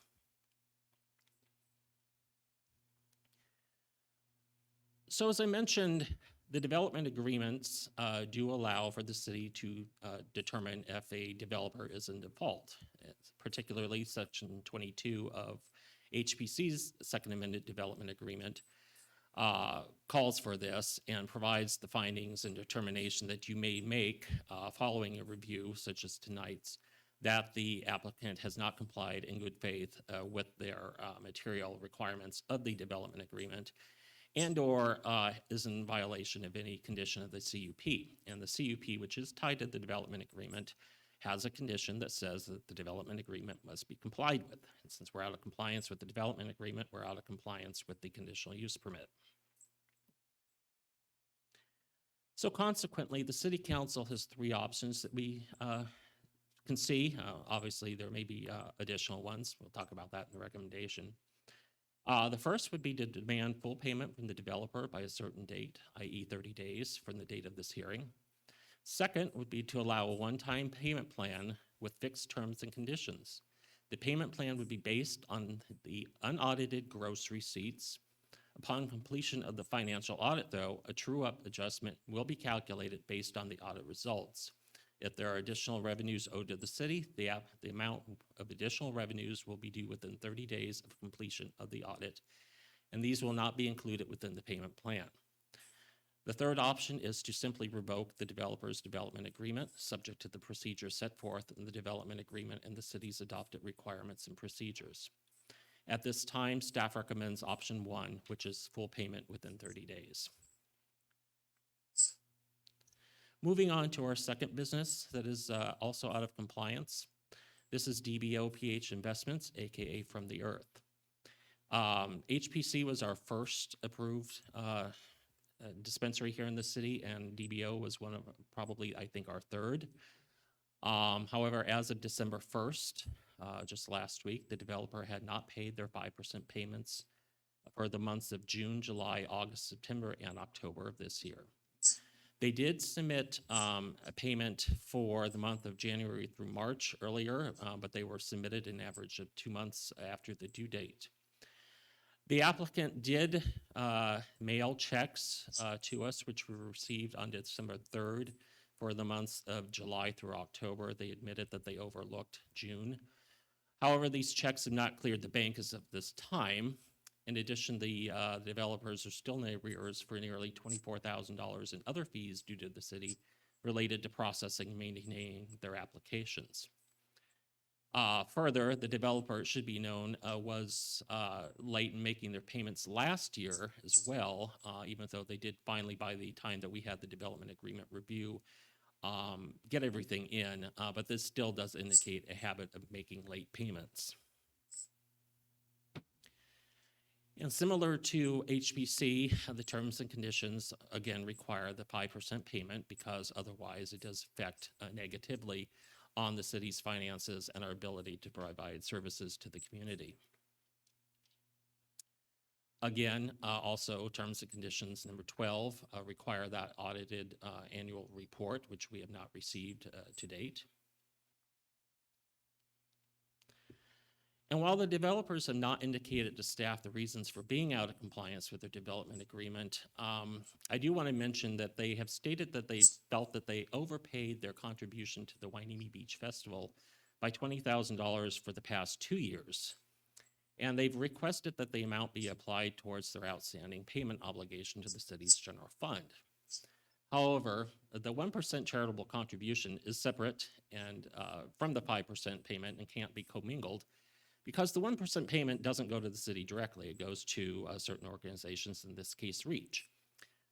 Therefore, if staff were to allow, which we did not, the $20,000 overpayment to be applied towards the amount owed to the general fund, this would decrease the unreported revenues to our general fund by an additional $20,000. So that request has not been approved.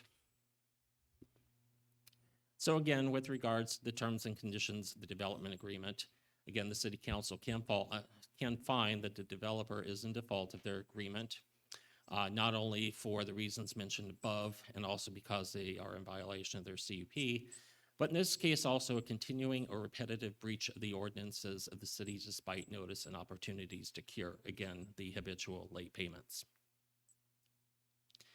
And so again, the city council has the same options, which is again to demand full payment within a certain date, i.e. 30 days, allow the one-time payment plan, or revoke the development agreement. Staff recommends again option number 1, which is to demand full payment within 30 days.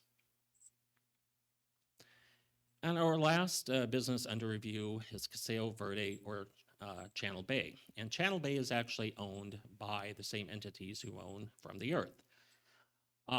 This business was opened just this past April, and it's now closed for business according to the applicants as of the end of August.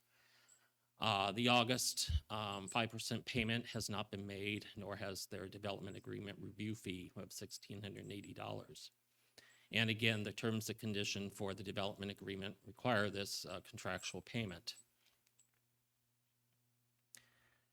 In addition, as you're well aware, we also require that, or at least strongly encourage most of our businesses to provide at least 1% of their gross revenues towards charitable or non-profit organizations. Our older development agreements didn't actually spell this out. However, the staff reports that were presented to you with the applications attached to them did speak to this. So there's always the presumption that the 1% contribution will be paid. However, our newer development agreements, including the one here for this particular dispensary, do actually require the 1% contribution. And this would be condition number 12E of the development agreement. And to date, Caseo Verde has not paid any of their 1% charitable contributions. So again, the city council can find that the dispensary is in default of its development agreement, as well as its conditional use permit. And so the 3 options again are to demand full payment within a certain date, allow the one-time payment plan, or revoke the development agreement. In particular, since the business closed in August of 2022, staff recommends that full payment be received within 30 days because revoking development agreement may be a moot point at this point, and a payment plan also would be. So with regard to that, the project is exempt from CEQA, Class 9, which consists of activities entirely limited to inspections, checks for performance, etc. And then with regard to the fiscal impact, on the plus side, we are collecting, for the most part, our annual review fee, which pays for staff time to make these presentations to you. However, as we noted above, 3 of the businesses are in arrears by a total of at least 6 months, possibly longer if those checks don't clear. In addition to the other fees that are noted above. So this equates to right now approximately $230,000 in uncollected revenue towards the city's general fund. And so with that, we've got a long recommendation because there are 3 sets of resolutions that you'll be acting on this evening. So it's recommended that the City Council open the public hearing and take testimonial and documentary evidence, close the public hearing, consider that evidence, and adopt resolutions determining that the following cannabis dispensaries are in complete compliance with their respective development agreements, and those are Emerald Perspective, Harbor Management Group LLC, and Port Retail LLC. Adopt a resolution determining that the following cannabis dispensary is in substantial compliance with their development agreement. This is Westside Management Group LLC. And adopt resolutions determining that the following cannabis dispensaries are out of compliance with their respective development agreements. These are Caseo Verde LLC, DBO Investments PH LLC, and Hueneme Patient Consumer. And 6, make a determination that the project is exempt from CEQA. And 7, take such additional related action that may be desirable, including determining which course of action to take regarding the 3 businesses who are out of compliance with their respective development agreements per the options I just listed for you. And they're also in your staff report. It's dated December 5th, 2022. And that does conclude my presentation. I'm available for any questions. And like I said, Mrs. Sarah is also here sitting behind me to answer any questions specifically related to collecting the fees and the impact on the general fund. Before we enter questions, it says, do any members have any conflicts to disclose? And I'm asking this from to the city attorney. A campaign contribution from any one of these, that would suffice to be a conflict of interest? It would depend on the time frame. It would also depend on the amount. I would need lots of specific data, and I would have anticipated a council member would have reached out to me long before this moment. Okay. Well, with that in mind, I should probably bow out to make a decision on that. Okay, and just for council's edification, there are routine changes and some drastic changes to the FPPC regulations regarding this. Historically, locally elected officials, such as council members, were not subject to the same laws as appointed officials, such as planning commissioners and people of that ilk. The new rules do not carry forth that exemption. So the way the new rules are going to work for council, and I will brief you on this before they take effect, is any council member who has received $250 in donations for any of the 12 months prior to a decision will have to state that on the record. Will have to identify the payment, will have to identify the parties from whom they received it, will have to recuse themselves from that decision and any future decisions, and must abstain from taking any additional funds from that party for the next 12 months. So that's not in effect yet? That will go into effect on January 1st, and it is still unclear as to whether or not it affects the current council members elects and those who ran for council this calendar year. So your advice? My advice is that if you took any money from any of the people in these businesses, I would declare my conflict and bow out and not move forward on this because there's potential FBPC violation. And in the event of any issues, or if you want real clarification, I have advised that as it pertains to the Political Reform Act, reliance on advice of counsel is absolutely no defense when it comes to the FPPC. The only immunity you can gain is through an FPPC determination letter. Okay, so trying to do my legal due diligence, I would want to recuse myself from any decision-making on this particular issue. If you have taken money from any of the people within the preceding 12 months, the answer is probably yes. Okay. But you're also saying that the law hasn't changed. It's going to change on January 1st. And yet the unanswered question is whether or not once the law changes in January 1st, if any payment made in the 12 months preceding that is a triggering event. So it might be retroactive. People What do you mean don't might know be yet. retroactive? I mean, come on. We don't know yet. So the law is signed, but it's not on the books. So the law is out there, but it's not. That's correct. Similar to the ordinances this council signs where they don't take effect until 31 days after. So what if a decision was made and goes back 12 months? Anyway, I choose to Even if recuse I give you myself. advice, you are not entitled to rely on it. You must contact the FPPC. So should I leave? Yes, you should announce your So- conflict, state the amount, state from whom it was received, and leave the room. Okay, I have. Mr. Spalding? Yes. Yes, Councilperson Hernandez. Thank you, Mayor. I also have a conflict to disclose. I received $1,000 donation to my campaign from the Earth.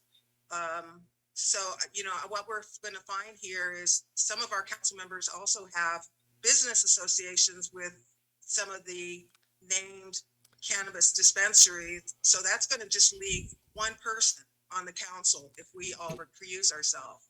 And then we get to go down the wonderful road of finding legally required participation and reaching out to the FPPC for determining which council members will be allowed to violate the Political Reform Act in this instance.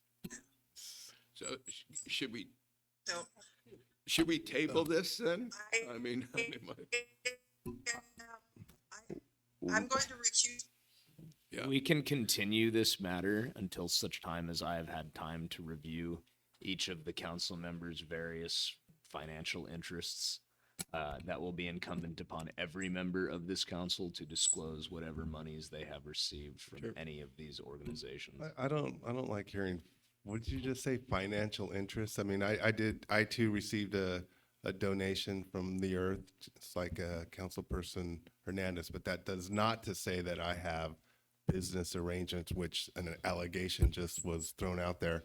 So just for the record, I want to be clear. I accepted a campaign I believe your donation. wife's business, Mr. Gum, I believe you did some business with, Mr. Gum, I believe your wife did some business with HPC, did she not? She sold them conchas. I don't know what. In any event, I cannot opine without the facts in front of me. I would need the full record in order to. The Political Reform Act is a very fact-sensitive analysis. Okay, so Can I there- make a motion to, what do you, push this to another meeting? Mr. Till Stewart. you get The a three- chance to fully review our involvement. Real quickly, before you do that, as I mentioned, this is the first of several reviews. So we will be reviewing the other dispensaries as well as the other businesses that we've approved as well. And not only this year, but on an annual basis. So this goes a little bit further than just looking at the 7 of them this evening. And I'm saying this mostly for City Attorney Spalding, that we're going to have to look at the bigger picture at this and again, see how our city council can take action not only this year, but in future years on these required development agreement reviews, because these are required by law. And so we do need to take action at some point on them. And for anybody who's interested, the new laws, I believe it's SB 1439, that amends the Political Reform Act with respect to this. There are likely safe harbors, such as disgorgement of any funds received at the time they are received, not prior to the public hearing. So in the future, it might be worthwhile to refuse campaign contributions from regulated industries. Regulated industries mean anyone doing business in the city? It means anyone the council has the authority to regulate in a public hearing such as this. Cannabis is a pretty regulated industry in this city. Regular business licenses do not come before the city council unless there's a conditional use permit or something attached, which usually has to do with the type of use the property is going to be put. I just wanted to speak on my behalf. Until now, I didn't know that they were not paying their bills. So that I didn't know that. So I didn't know that we would have to make an action on them, being it appears to be 6 months in the rears in some cases. And that's the first that come to know. We're so. going to move this to another time I don't- where you can inform us appropriately? Yeah, we're gonna need to move this. We're gonna need to continue this hearing to a date certain. Mr. Spalding, if 3 of us recuse ourselves, can the other 2 take the matter? No, we lose quorum. Okay. Okay. I would, depending on how much time you need to do the research, I would say January at the earliest, possibly the first meeting in February. Yeah, I think I can do last meeting in January if I push some other things around, and potentially first meeting February. Okay.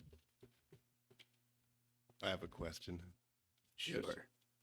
May I encourage the cannabis dispensaries to get caught up? Is that illegal, or is that something that we could? I think there is something called the doctrine of mootness. Where if the problem goes away, there's no longer a decision to be made, is there? Correct. And I'll just leave it at that. Okay, and then also, could you research if HPC or any regulated business in the community wants to order sourdough from my wife's business? Is that a conflict for me? Well, it is if you're going to vote on stuff. I'm asking the attorney. I'll look into it and Thank you. provide some. Okay. So do we have to make a motion then to move? The motion would be to continue the public hearing, I would say I would do just February to be safe. So whatever the first meeting in February is, Okay, so I'd like to make a motion to February 6th. continues to the first meeting in February, I would say to the February 6th regular meeting. to the February 6th regular meeting. I got one more question. So, you've advised us not to accept your legal advice when it comes to the FPPC. So who shall we seek legal advice from if not you? It's not so much you can't accept mine, it's that you're not allowed to rely on it as a Well, defense I to criminal definitely don't want to prosecution. rely on it with that admonition. So the only other option is to seek a determination letter from the FPPC directly. Okay. Right. Okay. So there's a motion to move this to the February 6th meeting. Do I have So a second? how in the world are the three of us who recused ourselves going to vote on this motion legally? This is not a motion that affects any property interest or anything like that. This is simply procedural. I don't believe that there's an issue with doing that, especially when the purpose of moving this is to determine potential ethical violations. And so the fact of the matter is this leaves everybody in status quo. But you tell us not to rely on your advice. But- That's correct. And So I'm not going to rely on your advice. And I'm gonna- I'm ultimately, not whoever gonna makes vote. this decision is going to make a decision to one of the formulas that you came up with, right? I'll second the motion. Right. Okay. Okay. There's a motion and a I already second. seconded it, but okay. I'm You seconded it twice. okay. Then, do you recuse your Yes. second? Let's just vote. Can Okay. we vote? So we have you officially down as your second. And Mayor, just to be clear, you were the first, correct? Yes. So Mayor Rollins, Yes. Councilmember Hernandez, Yes. Councilmember Gama. Unpresent. Okay, Councilmember Perez Yes. and Mayor Pro Tem Martinez. Yes, that's fine. Motion passes 4 and Councilmember Gama absent. Abstain. Oh, abstain. Okay. Abstained. Okay. We will now move on to number 11 on the business. Mayor? Yes? Did you say, I'm sorry, I have to leave. And I'm having a real difficult time hearing, so I can come back. I'll try to come back a different way so I can participate and hear better, but I'm having some problems, so I'm gonna log off and try to come back. okay, Okay, thank you. thank you for letting us know. Okay, we will now then move on to number 11, selection of large-scale community events pursuant to services agreement with REACH, Recreation, Education, Arts, and Culture in Wainimi. Will staff make the report? Mr. Peretz. Good evening once again, Mayor, Council, members of the public, city staff. Item 11 on tonight's agenda pertains to the City Council selection of large-scale events to be planned and coordinated through an agreement that the city has with REACH. By way of quick review, on February 7th, the City Council authorized an agreement with REACH to provide professional services necessary to plan and execute large-scale community events. Such events are tied to specific strategic objectives, namely the development of community pride, connecting people with Wainimi's history and culture, and attracting tourism and economic development. On July 18th, Council reviewed a list of potential events and provided direction to analyze factors impacting the feasibility of carrying out 4 specific events. Pursuant to that request, REACH researched and will be presenting information about those event concepts. At the conclusion of the item, it's recommended that Council provide direction regarding the 3 recommendations included in the staff report. With that opening overview, I wanted to introduce both Steve Kinney and Maya Zumaya, who will be providing the information on behalf of REACH.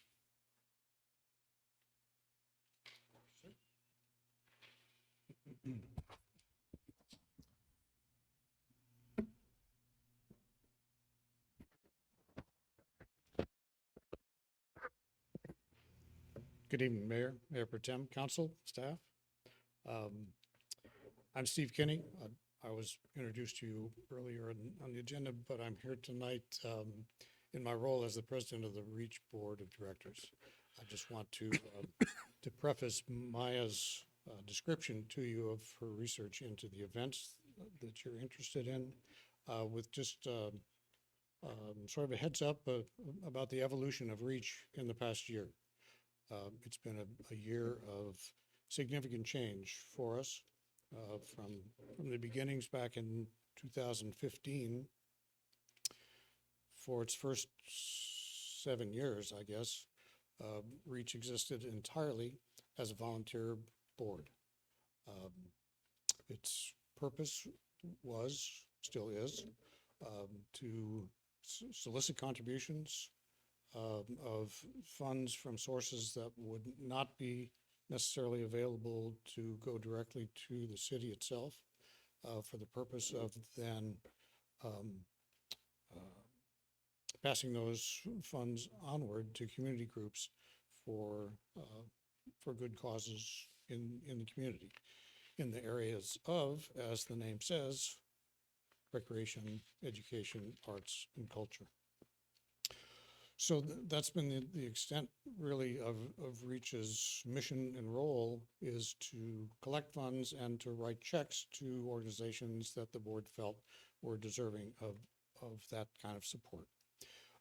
This year we made a change. We sort of grew as an organization and decided to bring on some staff so that the REACH scope of activities could expand a little, so that we could not only provide funding for existing community events, but also look into the realm of doing additional things that were brand new for the community. And so this year, for the first time, we hired staff. That's Maya Zumaya, our executive director. Well, what that brought along with it for the first time is a financial obligation for the board to look after our own resources as well as support the resources of other groups in the community. With the staff comes administrative costs. There's an overhead factor that we simply never confronted before in our previous sort of iteration. So now we have to grapple with those realities that most other organizations have had to do for many years, but it's upon us now to try to ensure the future of REACH itself, while at the same time trying to support other community organizations.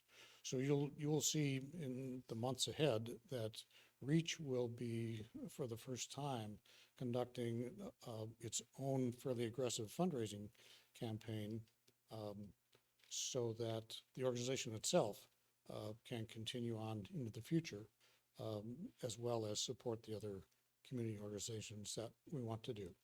So that's new territory for our board, and we've just discussed it last week and are organizing to get that campaign started in the weeks ahead.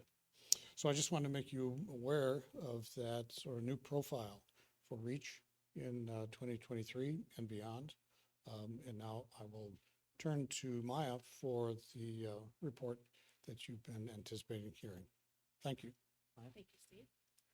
Good evening, Mayor, Mayor Pro Tem, City Council, and staff. I am going to present on the specific events that you all decided that you wanted to have. I've met with city staff and community members on these events, and the first is going to be the Port Hueneme 75th anniversary celebration. This event is proposed to be held on March 25th, 2023, and would consist of a morning opening ceremony adjacent to the Historical Museum, a parade along Market Street and Surfside Drive, ending at Parking Lot E, and a day-long street fair encompassing lots B and C. The street fair would feature local crafts and vendors, kids' fun zone, food trucks, a beer garden, pop-up museum, car show, and live performances. The participation needed to carry off the event is city personnel in police, public works, facilities, marketing, historical museum resources, local businesses, and civic organizations, including schools, arts and craft vendors, car shows, and music groups and volunteers. The financial considerations, given the nature of this celebration, would be a free-to-attend event. Participants would be vendors, car show entries, parades. Participants would be charged a fee. Hard costs above and beyond city staff involvement are estimated at $65,000 to $75,000, consisting of equipment rentals, marketing, vendor and concessions, site logistics, and security. The total cost be offset by offering sponsorship rights as at the beach festival if council were supportive of that approach. And if the city council would like to approve this 75th anniversary celebration, the recommendation that they would do so very soon, as it is just around the corner. The next event is 4th of July or fireworks celebration. It appears feasible to partner with the County of Ventura in putting a traditional 4th of July fireworks show at Channel Islands Harbor. Assuming good weather, the show is easily visible from Port Hueneme, so we might be able to set up headquarters by the pier that would consist of a sound system to play the soundtrack along with the fireworks in like movies in the park. And it was simulcast the live show, food trucks, and drink vendors. Costs associated with this event could fall anywhere between $20,000 and $30,000 range, which would include equipment rentals, parking, and security, and any fee to be negotiated with the county, which would be in lieu of the city's direct marketing expenses. The next event is the Port Hueneme Food and Art Festival. This festival would be planned for the spring of 2024 and would take over from the 2023 anniversary celebration as the city's major spring event. It would take place at the beachfront in the Ocean View Drive, parking lot B area, and would be access controlled so as to allow for ticketed only entrance. Activities could include display of fine art and prize competition, art skills demonstrations, food preparation demonstrations, and product judging for prizes by restaurants and individuals. Demonstrations from local culinary programs at Oxnard College and or Pacifica High School. Craft beer and wine purveyors, music and entertainment throughout, and this would be planned as a one-day event in 2024 with an eye towards potential expansion to a two-day event in future years. Participation needed to carry off this event, again, is city personnel and police, public works facilities, marketing, arts and judges, food preparers and judges, school, college classes, restaurants, food, beer, wine vendors, music groups, and volunteers. The financial considerations for this event, this would be a ticketed access only event, and adult ticket prices would be in the plus or minus $100 range. This income would be needed to offset the higher hard cost of the event caused by more complicated infrastructure to deal with the different types of food and beverage setups. Those hard costs above and beyond city involvement are estimated to be around $140,000. Half of this amount would be devoted to equipment rentals and the remainder to marketing, vendors, and concessions, site logistics, parking, and security. Like the anniversary event before, this event lends itself to sponsorship financial support if acceptable to council. And next is the Hueneme Chumash Intertribal Powwow. This would be a one-day exhibition of the fall of 2023, specifically September 16th or October 21st, both Sundays, as recommended by the Chumash elder Alan Salazar. It would be located in the beach parking lot and would highlight Native American dancers, singers, drummers, storytellers, and historical displays. Food and craft vendors would also be participating. Elder Salazar has agreed to be on the advisory to the planning group. Participation needed to carry off the event is again city personnel and police, public works facilities, marketing, Chumash artists, artisans, performers, etc., and food and vendors and volunteers. The financial considerations for this event, the elder has recommended a minimal entry fee for the event, and of course the vendors would be charged to participate. Hard costs are estimated around $50,000 in the categories enumerated above. Sponsorships, again, could be considered as well. And the next event, a regional 10K race and discussion with the local organizers. The most promising branding for the new race in this county would be a New Year's resolution race. Therefore, the timing of it would be either New Year's week end or the first weekend following the holiday. Although the discussion focuses on the 10K distance, the potential for a half marathon exists as well as can be explored for feasibility. The Navy has been approached with the idea of a base-to-base, Point Mugu to CB base as half marathon route, and they are receptive to discussing it further. Participation needed to carry off this event, again, city personnel and police, public works facilities, marketing, professional race organizer, volunteers, and runners. The financial consideration for this event would expect to pay for a turnkey race setup around $30,000 for an in-city 10K race and $55,000 for a half marathon. Entry fees from runners would supply the bulk of the income needed to offset these costs. Also, races are prime targets for sponsorships so that the source could be explored as well. With sponsor participation in a good size field for entry fees, this event could be expected to end with a surplus, which could offset the net city cost in other events or could be designated as a fundraiser event for a specific community nonprofit organization. So that's the research that I have for the events that you have requested. You have any questions?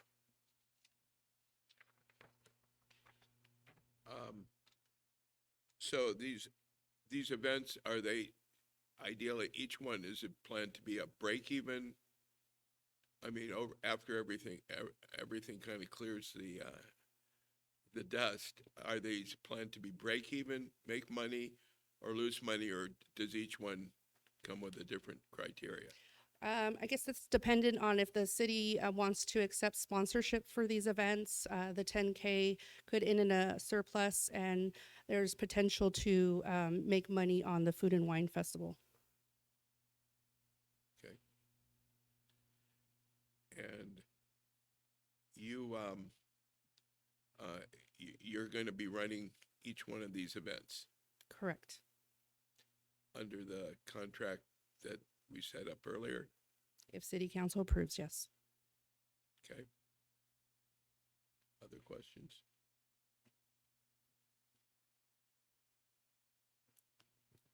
For the 75th annual anniversary, or 75th anniversary celebration, can you give me the breakdown again for that $65,000? So, yeah, let me go back to that. I mean, So the breakdown would be the cost of the rentals, stage rentals, tent rentals, some of the staff, marketing, and there would be a fee for the parade participants and for the vendors. It doesn't include city staff costs to make this event possible. We will need city staff for this, but this is the cost for the rentals and the event, so we don't have that cost for you. So I guess this question might be addressed to the city manager. Are we looking that potentially this would require a lot of overtime to be able to make this thing happen? Mr. City Manager. each one of these events are going to have to be facilitated independently, obviously for funding. So this just tees up the possibility of the contracted obligations that Reach is going to provide for events in the future. And it has highlighted things so that we can begin detailed planning in support of that, which including the financial part, which we'll have to bring back for council's approval in the future. So this is just agreeing in concept that these are the events we want to move forward with. Correct. Okay. Could you explain the 4th of July, why it was thought to go ahead and partner with the county with the Channel Islands fireworks show? Well, we didn't want to have our own, considering that they were going to move forward with their 4th of July show. There was a consideration that there's an opportunity for us to partner and have a viewing here at the pier. So it's not as large scale and something that we can pull off. So the very first time I came to Hueneme Beach was when I was 4 or 5 years old, and they had a fireworks show off the pier. The fireworks at Channel Islands Harbor are not easily viewed from here. They can be partially viewed, but not totally viewed. I was just at Hueneme High School for the homecoming, and they had fireworks there, as they do every year. So I'm not too big on that one. I would love to see something here in Hueneme.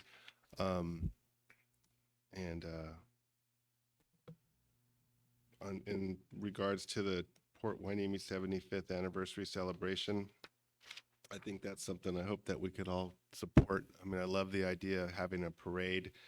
I would love an idea to where we could have an annual parade, maybe the start of summer, springtime. And I think that's when is that when it's March? Well, that's not quite spring.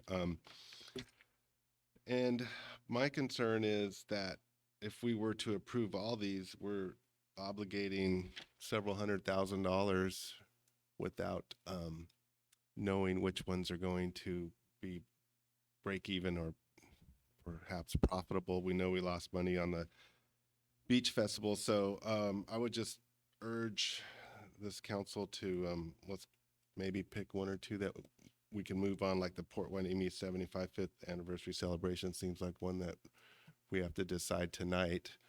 And then maybe come back and look at these other ones down the road. That's just my thoughts.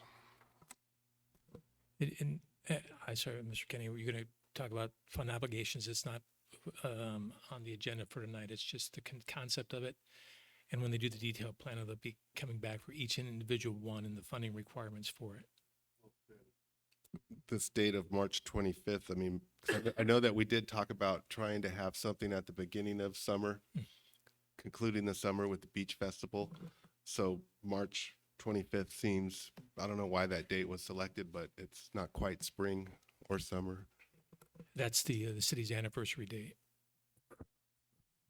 Right, but it would be nice. I would like to see an annual kick off the summer parade event that could generate music and food and vendors and all that. I don't want to jump into my space here. I actually got up with a specific answer to an earlier comment about the fireworks, which is that we're not married to piggybacking on the county fireworks show. We just took that as the first shot, as frankly the least expensive way to kind of take advantage of existing show in the area. I mean, if you all would like us to dive into our own fireworks show at the beach, I presume, we can do that, but we need to know that pretty much tonight, because all the fireworks vendors book up pretty early. So there's that consideration about the fireworks. So that was our thinking in bringing that alternative to you. And then to the last point, what we envisioned was this year, because it's the 75th, we would pick March 25th for that date, just for that reason. But in subsequent years, that's when the Food and Arts festival would kick in as the quote replacement for that. And that would be later on in the spring, and that would serve as the major spring event that you referred to. So it'd be Food and Arts in the spring, Beach Festival in the summer, Chumash in the fall, and half marathon or whatever in the winter. I just hope to come up with something uniquely Wainimi, something that resonates and lives on year after year after year. I mean, we could look at Ventura has a surf rodeo, and I'm not anyway suggesting that we have the Wainimi surf rodeo, but I would hope that we could get creative and try to come up with something uniquely Wainimi. We have all the assets for something uniquely Wainimi and cool. So Okay, well, whatever we approve for that, we need to do that one tonight because she literally has 3 months to plan it. I mean, I think we're gonna want to move forward with the Port Hueneme 75th anniversary celebration right now. I don't know what the financial, shape of the city will be in the future. I know 4th of July fireworks, while I love the idea of doing it locally, I know it can cost anywhere from $20,000 to $100,000, for, depending on the extent that we do. So I would tend to think council would want to seriously consider the cost of that. But I think we'd be all in it. Well, I would be in agreement to have you move forward definitely right away with the Port Hueneme 75th anniversary celebration. I'd like to make a recommendation that Mr. Mayor, I'm sorry, we do have 2 public comments for this Okay. item. Okay, can we have those public comments then? Joan Tharp.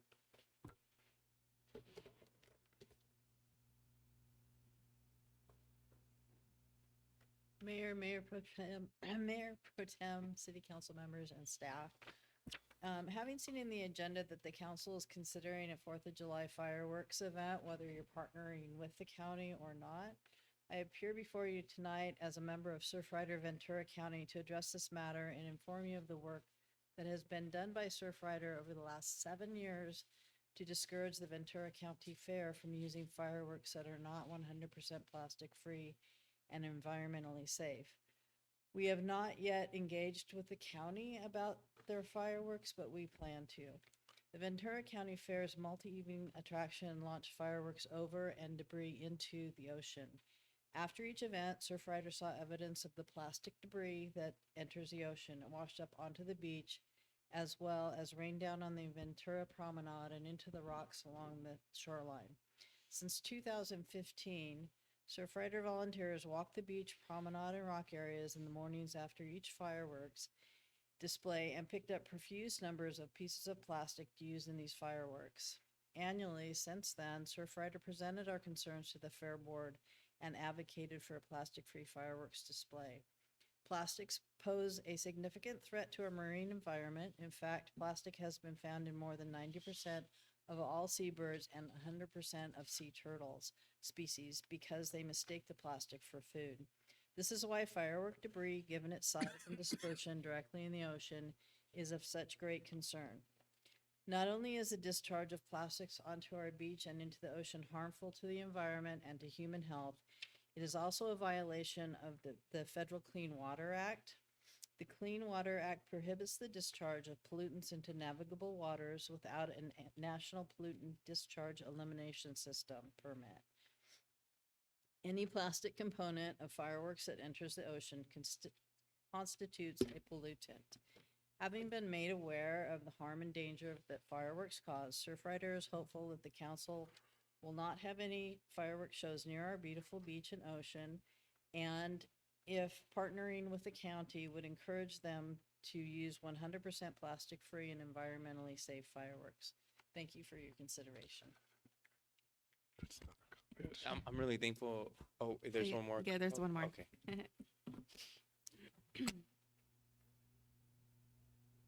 Thank you, Council. Thank you, everyone. My name is Alicia Smith, and I work with Ventura Audubon Shorebird Recovery Program at Ormond Beach, also at Hollywood Beach. I'd like to thank the City of Port Hueneme for its ongoing partnership and support with Ventura Audubon. I am speaking tonight in regards to the 4th of July fireworks celebration. We understand this is in the early planning stages, and there's a chance that the fireworks might not launch at Port Hueneme, but we still want to ensure you have all information on the sensitivity of shorebirds, especially beach nesting birds, during the month of July. We'd like to take this opportunity to share our experience in regards to Goleta's fireworks show near sensitive nesting habitats at Coal Oil Point Reserve. Both our program lead and our biologist, Kat Whitehouse, have contributed to projects that study the impacts of the Goleta fireworks show on nesting snowy plovers, just a little over a mile away from Coal Oil Point Reserve. Our team has witnessed and documented the panic and flushing of all birds, including the loss of plover chicks who cannot flee or keep safe when their frightened father runs for safety. Excessive noise from fireworks or a potential sound system during the celebration also risks the entire endangered California least-tern colony at Ormond Beach. Too much disturbance could cause these sensitive seabirds to abandon Ormond Beach as a critical nesting site entirely. This type of site abandonment happened in Orange County during the 2021 nesting season. We request that you consider exploring a way to celebrate the 4th of July that does not contribute to the harm of wildlife. We understand and appreciate the initiative to create community building opportunities, and we believe there are other locations and also activities that could bring the whole community together without harming wildlife, as well as the sensitive ecosystem at Ormond Beach. So thank you so much for your time. Councilperson Perez. So I would recommend that we amend the July 4th event for not having fireworks, at least for now, and take a look at it in future years. Maybe do a small scale type of festival at the beach. We get a large crowd at the beach on 4th of July, so maybe food trucks, decorations and such. But I'd like to approve the other events at least for now and get them, at least concepts of them and budgets possibly for each event, so we know we can keep spending under control.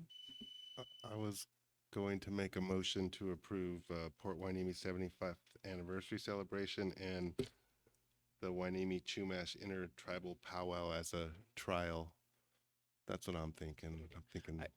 I did want to mention that, and I would love to see fireworks at the beach, but at the same time, I'm so thankful for our public comments. I think we need to be environmentally conscious and have, if we can, a fireworks show that would be environmentally safe for our beach. Yeah. I can imagine a really big crowd of people coming out to the beach to see the fireworks out here. I think it's a good idea to combine it with the county, but I would really want to see something in Hueneme. I know it was the idea to be cost effective, and I'm curious to know if the county is going to do some environmentally safe fireworks too. But I do like Councilmember Gama's idea of approving the 75th annual celebration or anniversary celebration and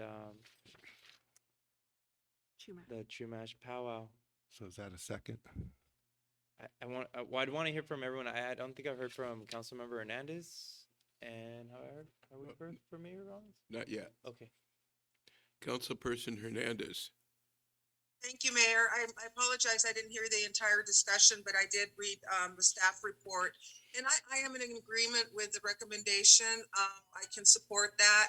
I do think that we should explore some options for fireworks. I'm not sure how light shows affect the least turns and the snowy plovers and the environment, then maybe we could consider a light show of some sort instead of the loud fireworks. But definitely, let's table that for future years, and I support the motion. What motion? Okay, so I'm hearing kind of a multitude of motions and what I've heard, well, let's kind of take them maybe one by one. Can we have a motion regarding the 75th annual? We'll go through each one of them, but the 75th celebration, do we have a motion and a second to approve it for her to move forward? so you're gonna have to recant your motion. I would like to make the motion to approve the 75th celebration and the Hueneme Chumash Intertribal Powwow. Okay, and I'll second. Okay. I'll second. Okay. Only. Discussion, vote. Councilmember Gama, Yes. Mayor Pro Tem Martinez, Yes. Councilmember Hernandez, Yes. Councilmember Perez, Yes. and Mayor Rowland. Yes. Motion passes. Okay, so, regarding the other events, do we want to table them to a later time?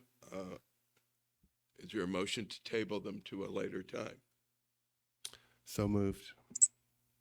Second? Or do we want an amendment to include one of them or some of them? I know I have a concern right now because there's not a lot of these, just from my past experiences, they can cost a lot of money. And so and they take a lot of time and effort to plan. So once we bite the bullet and approve one of these things, just we know that they're going to be they can be expensive and cost a lot of money, and we may or may not make money on these things. I thought, excuse me, Mr. Mayor, I thought the motion was to table them. Yes. Okay. Okay. Well, is anybody interested in the 10K race? Nobody wants to run? I like the idea of the 10K race, if I could jump in and say that. But normally you have a professional company come in and do that for you, and they bear most of the cost and bring the revenue in. I don't know if that's been explored.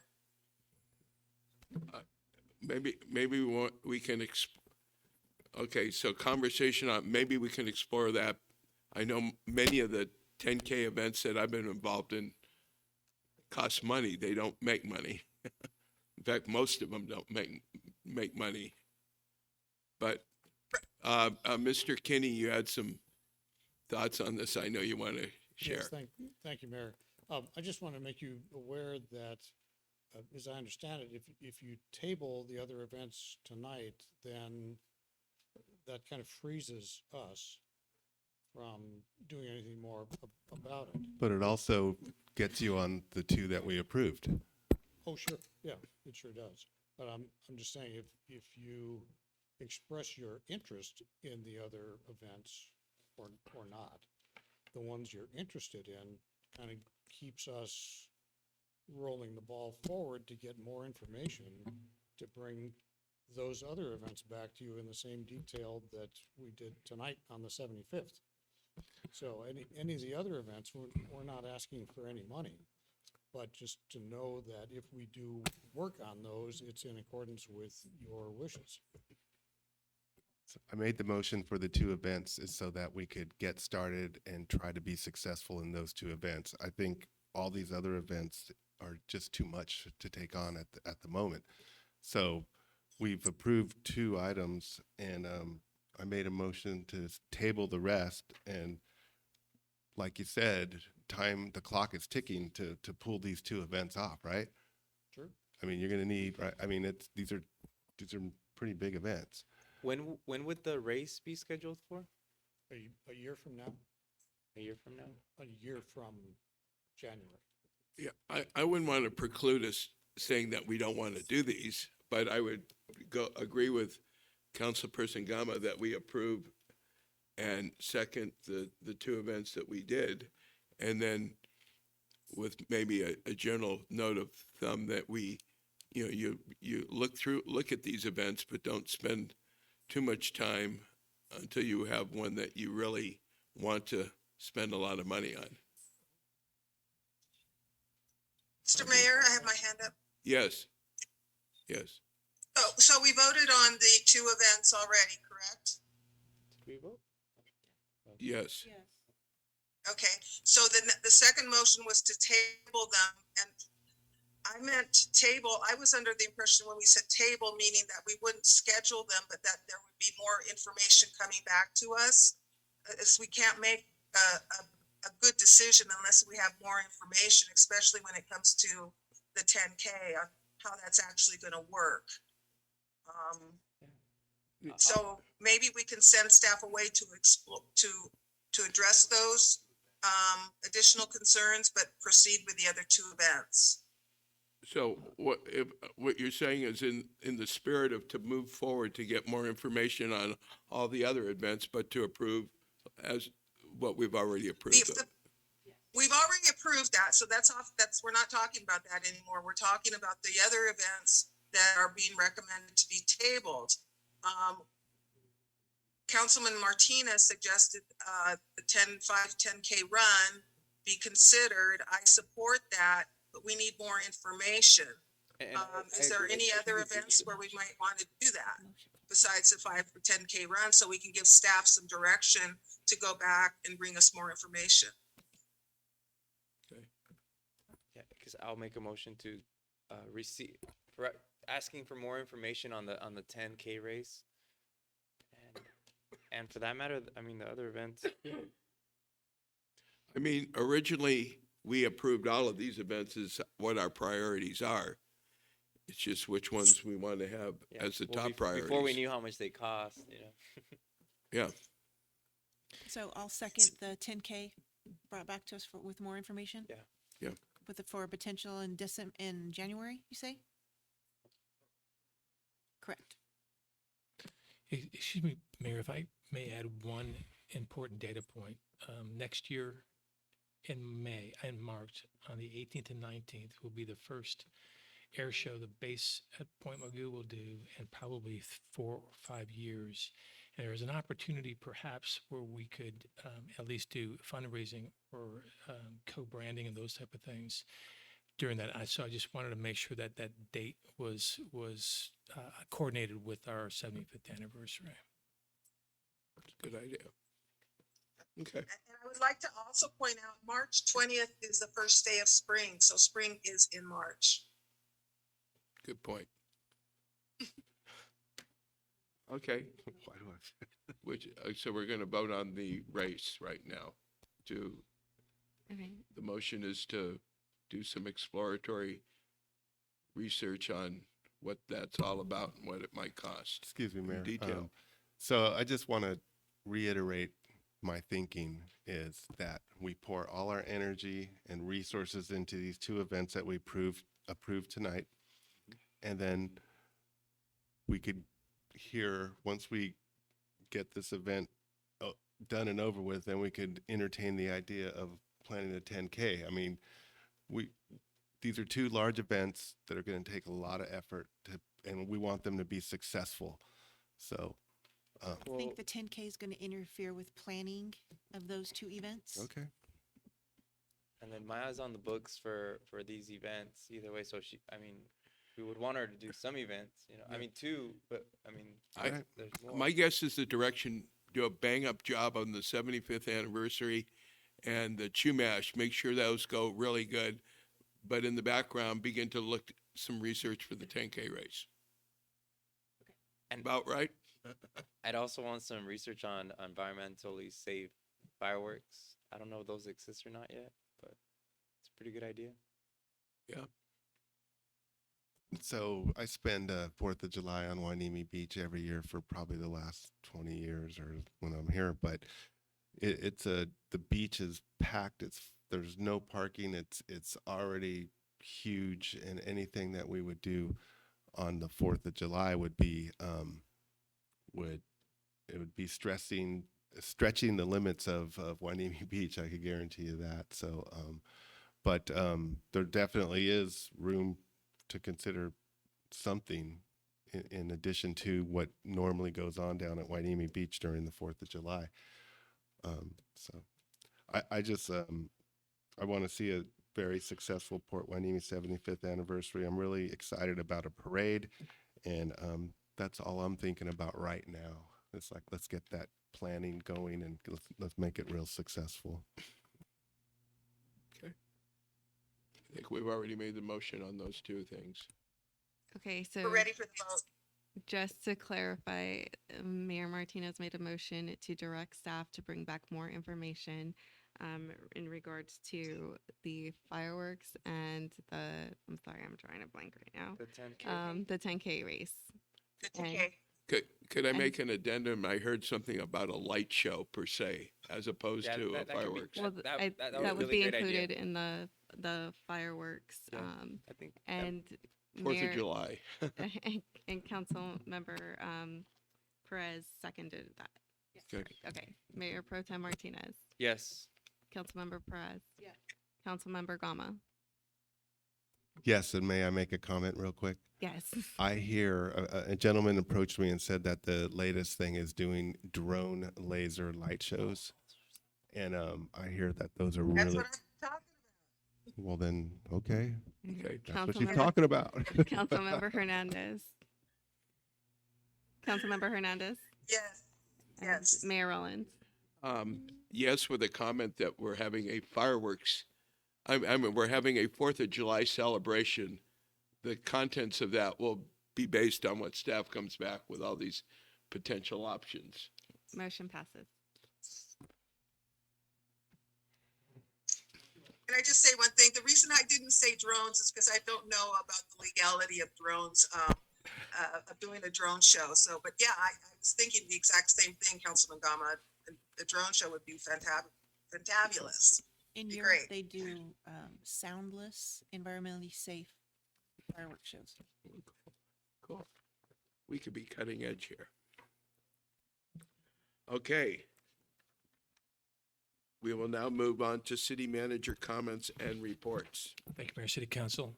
A couple quick things. I just wanted to thank all the participants for this tree lighting ceremony.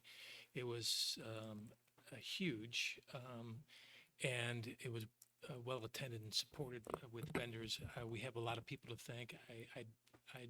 I know I'll miss somebody if I start doing that, but I definitely want to thank our recreation department, community service department that organized all the stuff, and then all the vendors that were there. And more importantly, I guess, is the snow was donated by the port. So I went to an event in Moore Park on Saturday night, and they had snow too, but it was a big slush pit that people were throwing globs of slushy snow at one another. So we had the best snow sliding, and nice job on your run too, Mayor.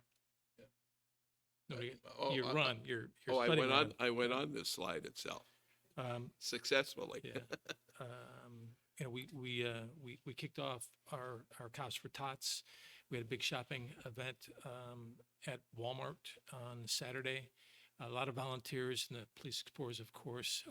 And I don't know exactly how many toys were purchased, but there was a lot, and it cost a lot of money. And so the folks that sponsored this this event and the people volunteered, we're off to a great start for the 19th of December when we'll actually distribute the toys. Senior luncheon tomorrow. I know that all of the council are involved in volunteering, and it's a ticket event. So we're looking forward to anybody who has one of those ugly sweaters, because there is a contest. It'll be continued this year. The Santa Float starts this Wednesday and then Thursday. On Thursday will be the one day that we go through the base. So we coordinate that with the Navy. And then next week on the 12th and 13th, we'll conclude our Santa Float runs. The runs go from 5:30 to about 8:30 or so, or 7:30 or so, and they're published on the website for your street and address, so you know about what time to go outside and wait for the Santa Float to come by your neighborhood. Obviously, weather is a big factor, so there may be some cancellations due to weather, but watch for the website. And the last thing is our last movie night will be this Friday. It'll be The Grinch. It'll be at the community center. And with that, I conclude my brief. Councilperson Hernandez, I see your hand raised. Yes, thank you, Mayor. Thank you, Mr. City Manager, for your report. Kind of following up on Mrs. Tharp's comments regarding items on the action tracker. I would really like to see your report include more updates on some of the items that we're waiting for, like the plastics ordinance, the polyurethane ordinance. Do you have an update on that while we're on the topic? I'm going to defer to the city attorney, because there are some informational and working document precautions with regard to publishing uncompleted or work or in work action items. Okay, thank you. But I would like to ask the council if they're in agreement with having him update us on the action tracker. Was just a thought I had, but I don't know how the rest of the council has it. As Yeah, what no, their I like something that Charles, Mr. Peretz was doing recently, where he was sending us informational emails to update us on specific items that we were waiting on information on. I'd like to see more of that as well as an item tracker. Okay. I agree. Laura, I like you those updates, but however, they're not public. They don't go out to the residents unless we share it with them. So this is our opportunity to bring our residents up to date on some of the areas of interest they have. Council President with that- Hernandez, I know we can put it on the agenda later on to make it an agenda item. We have an opportunity to do that later in the meeting. I'm not sure if we can act on it at this point, but we Well, can I act on think it it when should we just get be to. part of the city manager's report. That's all. Okay. Okay, we will now move. Oh, we have I have a more comment. comments. Okay. Yeah, I just wanted to correct the record. I made an error earlier talking about the not having adequate storage for our body cams, and that was incorrect. And so I just wanted to correct that. We do have adequate storage, and I was mistaken that the issue is our antiquated cameras that we have at the Miranda Parks, not the body cam footage storage. Did you have something? Yeah, I attended the Animal Services meeting this past week. They're moving forward with a new facility. It's going to be the Airport Commission or Authority gave the okay to build a new animal services shelter at the current location, which is great. I made a request to consider naming it after the late Carmen Ramirez. She was a big animal lover. I think it was well received by the other commissioners, and I'm hoping to see a aggressive fundraising campaign moving forward to help us raise funds to make a modern animal shelter that we could all be proud of. And there's a lot of good information out there on what's needed to make a prolific animal services facility. So really looking forward to that. Really enjoyed the tree lighting ceremony. The crowd was amazing. Our community is amazing. The kids were amazing. People were smiling and having a great time, and thoroughly enjoyed myself.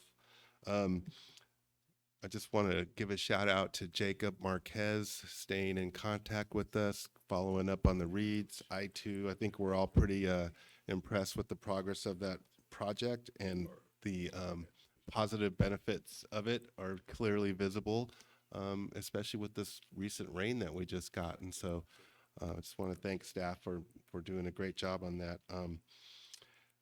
Earlier this week, I attended the sentencing of a person named Gregory Brewer. I do want to say that any and all civil litigation has come to an end, but that case, it's important for California, it's important for the county, and I think it's important for us to remember that mental health is a big issue across this country. And in this particular case, this man was found innocent by reason of insanity. And there was enough information out there to get this guy the help he needed. And unfortunately, he didn't get the help he needed until he attempted to murder 3 people with a hatchet. So I hope that we could, as a council, as a city, that we could push up towards the county and encourage the county to push up towards the state. And let's get some real reform so that we get the people the help that they need prior to they committing a terrible, terrible crime. So it was quite an educational experience to see a person being sentenced for the rest of his life into a mental institution. So anyways, that's it.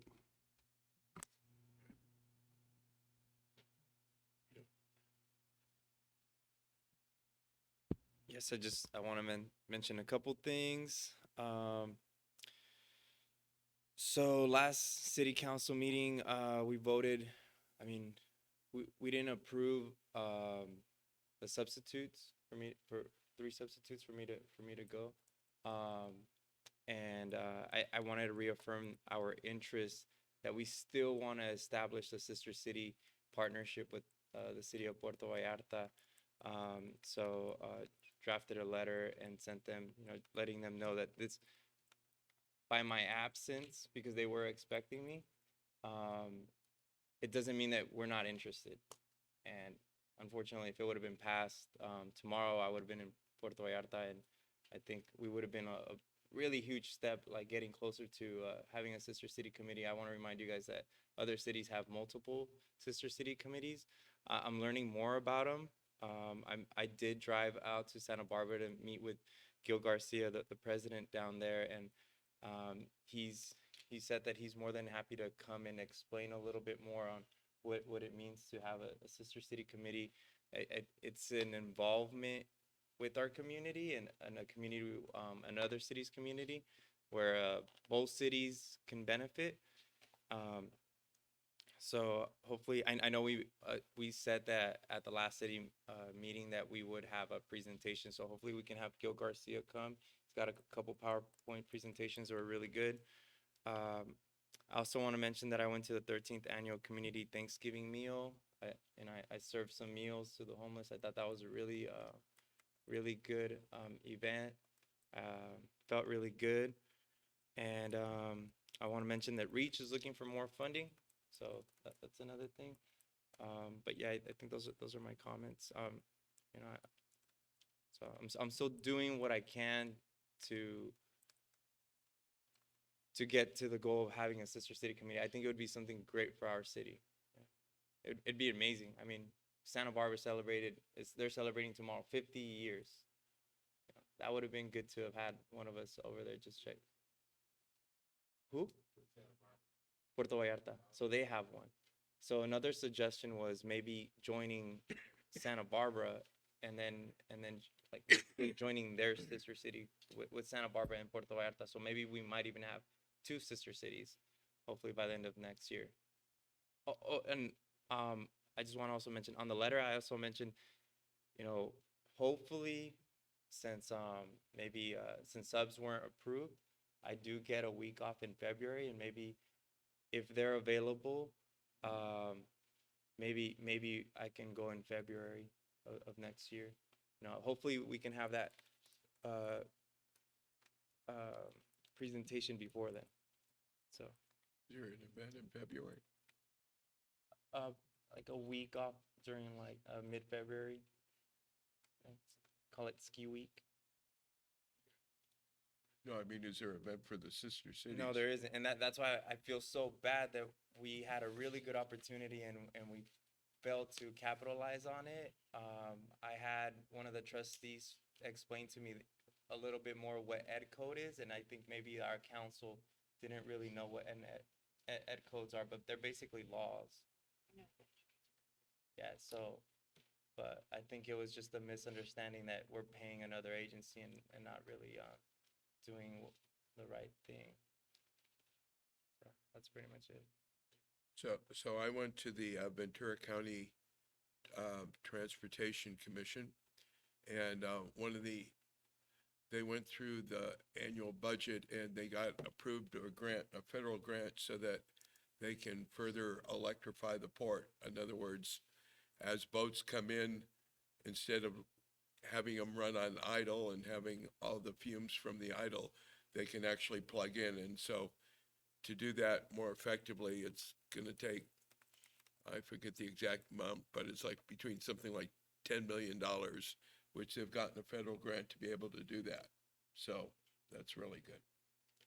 That was my one meeting that I attended.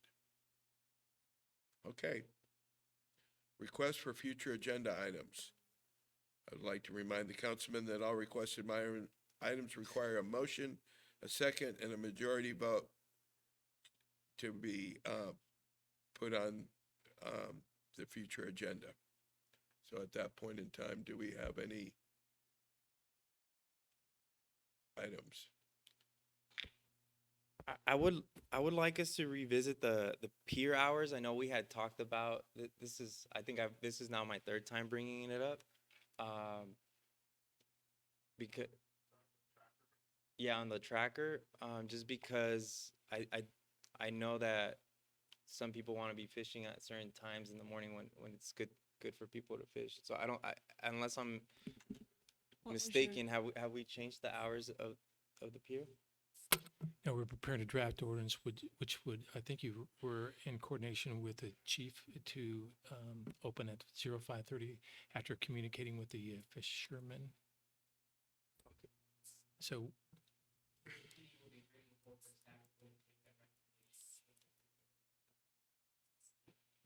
Thank you. Appreciate it. Do we have any other requests for future agenda items or reports? Okay. That being said, Mr. Mayor, Councilperson Hernandez, I don't see your face, but I do see your hand raised. Yes, thank you. I took off the video because the internet connection is so poor, so I thought it would help. I just really quickly wanted to report on the state of the county presentation by Dr. Savette Johnson and Supervisor Chair of the board, Matt Levere. It was really well attended. It was very interesting. It was Dr. Savette's first presentation to the county. You can read about it in the paper, but it was very well done. I just really appreciated hearing from Dr. Johnson. Also, the SCAG Summit was held last Thursday, SCAG Economic Summit, and I would encourage all of you to read the article in the paper about Ventura County being the poorest economically growing county in the state.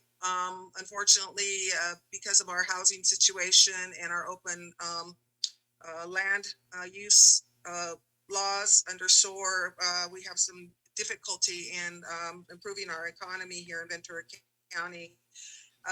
So that was brought out during the summit. And then also I had an opportunity to tour the Carmen Ramirez Family Justice Center last month. I just haven't had a chance to report on it. I will continue to bring it back to the council in terms of ways that we can offer our support for the Family Justice Center. It'll mean a lot for victims of violence, especially those residents who live in Oxnard and Port Hueneme area. They will have less further to travel when they go to get assistance. So this location is in Oxnard, and more information to come. Thank you. So at this point, I'd like to adjourn the meeting. It is now 9:56.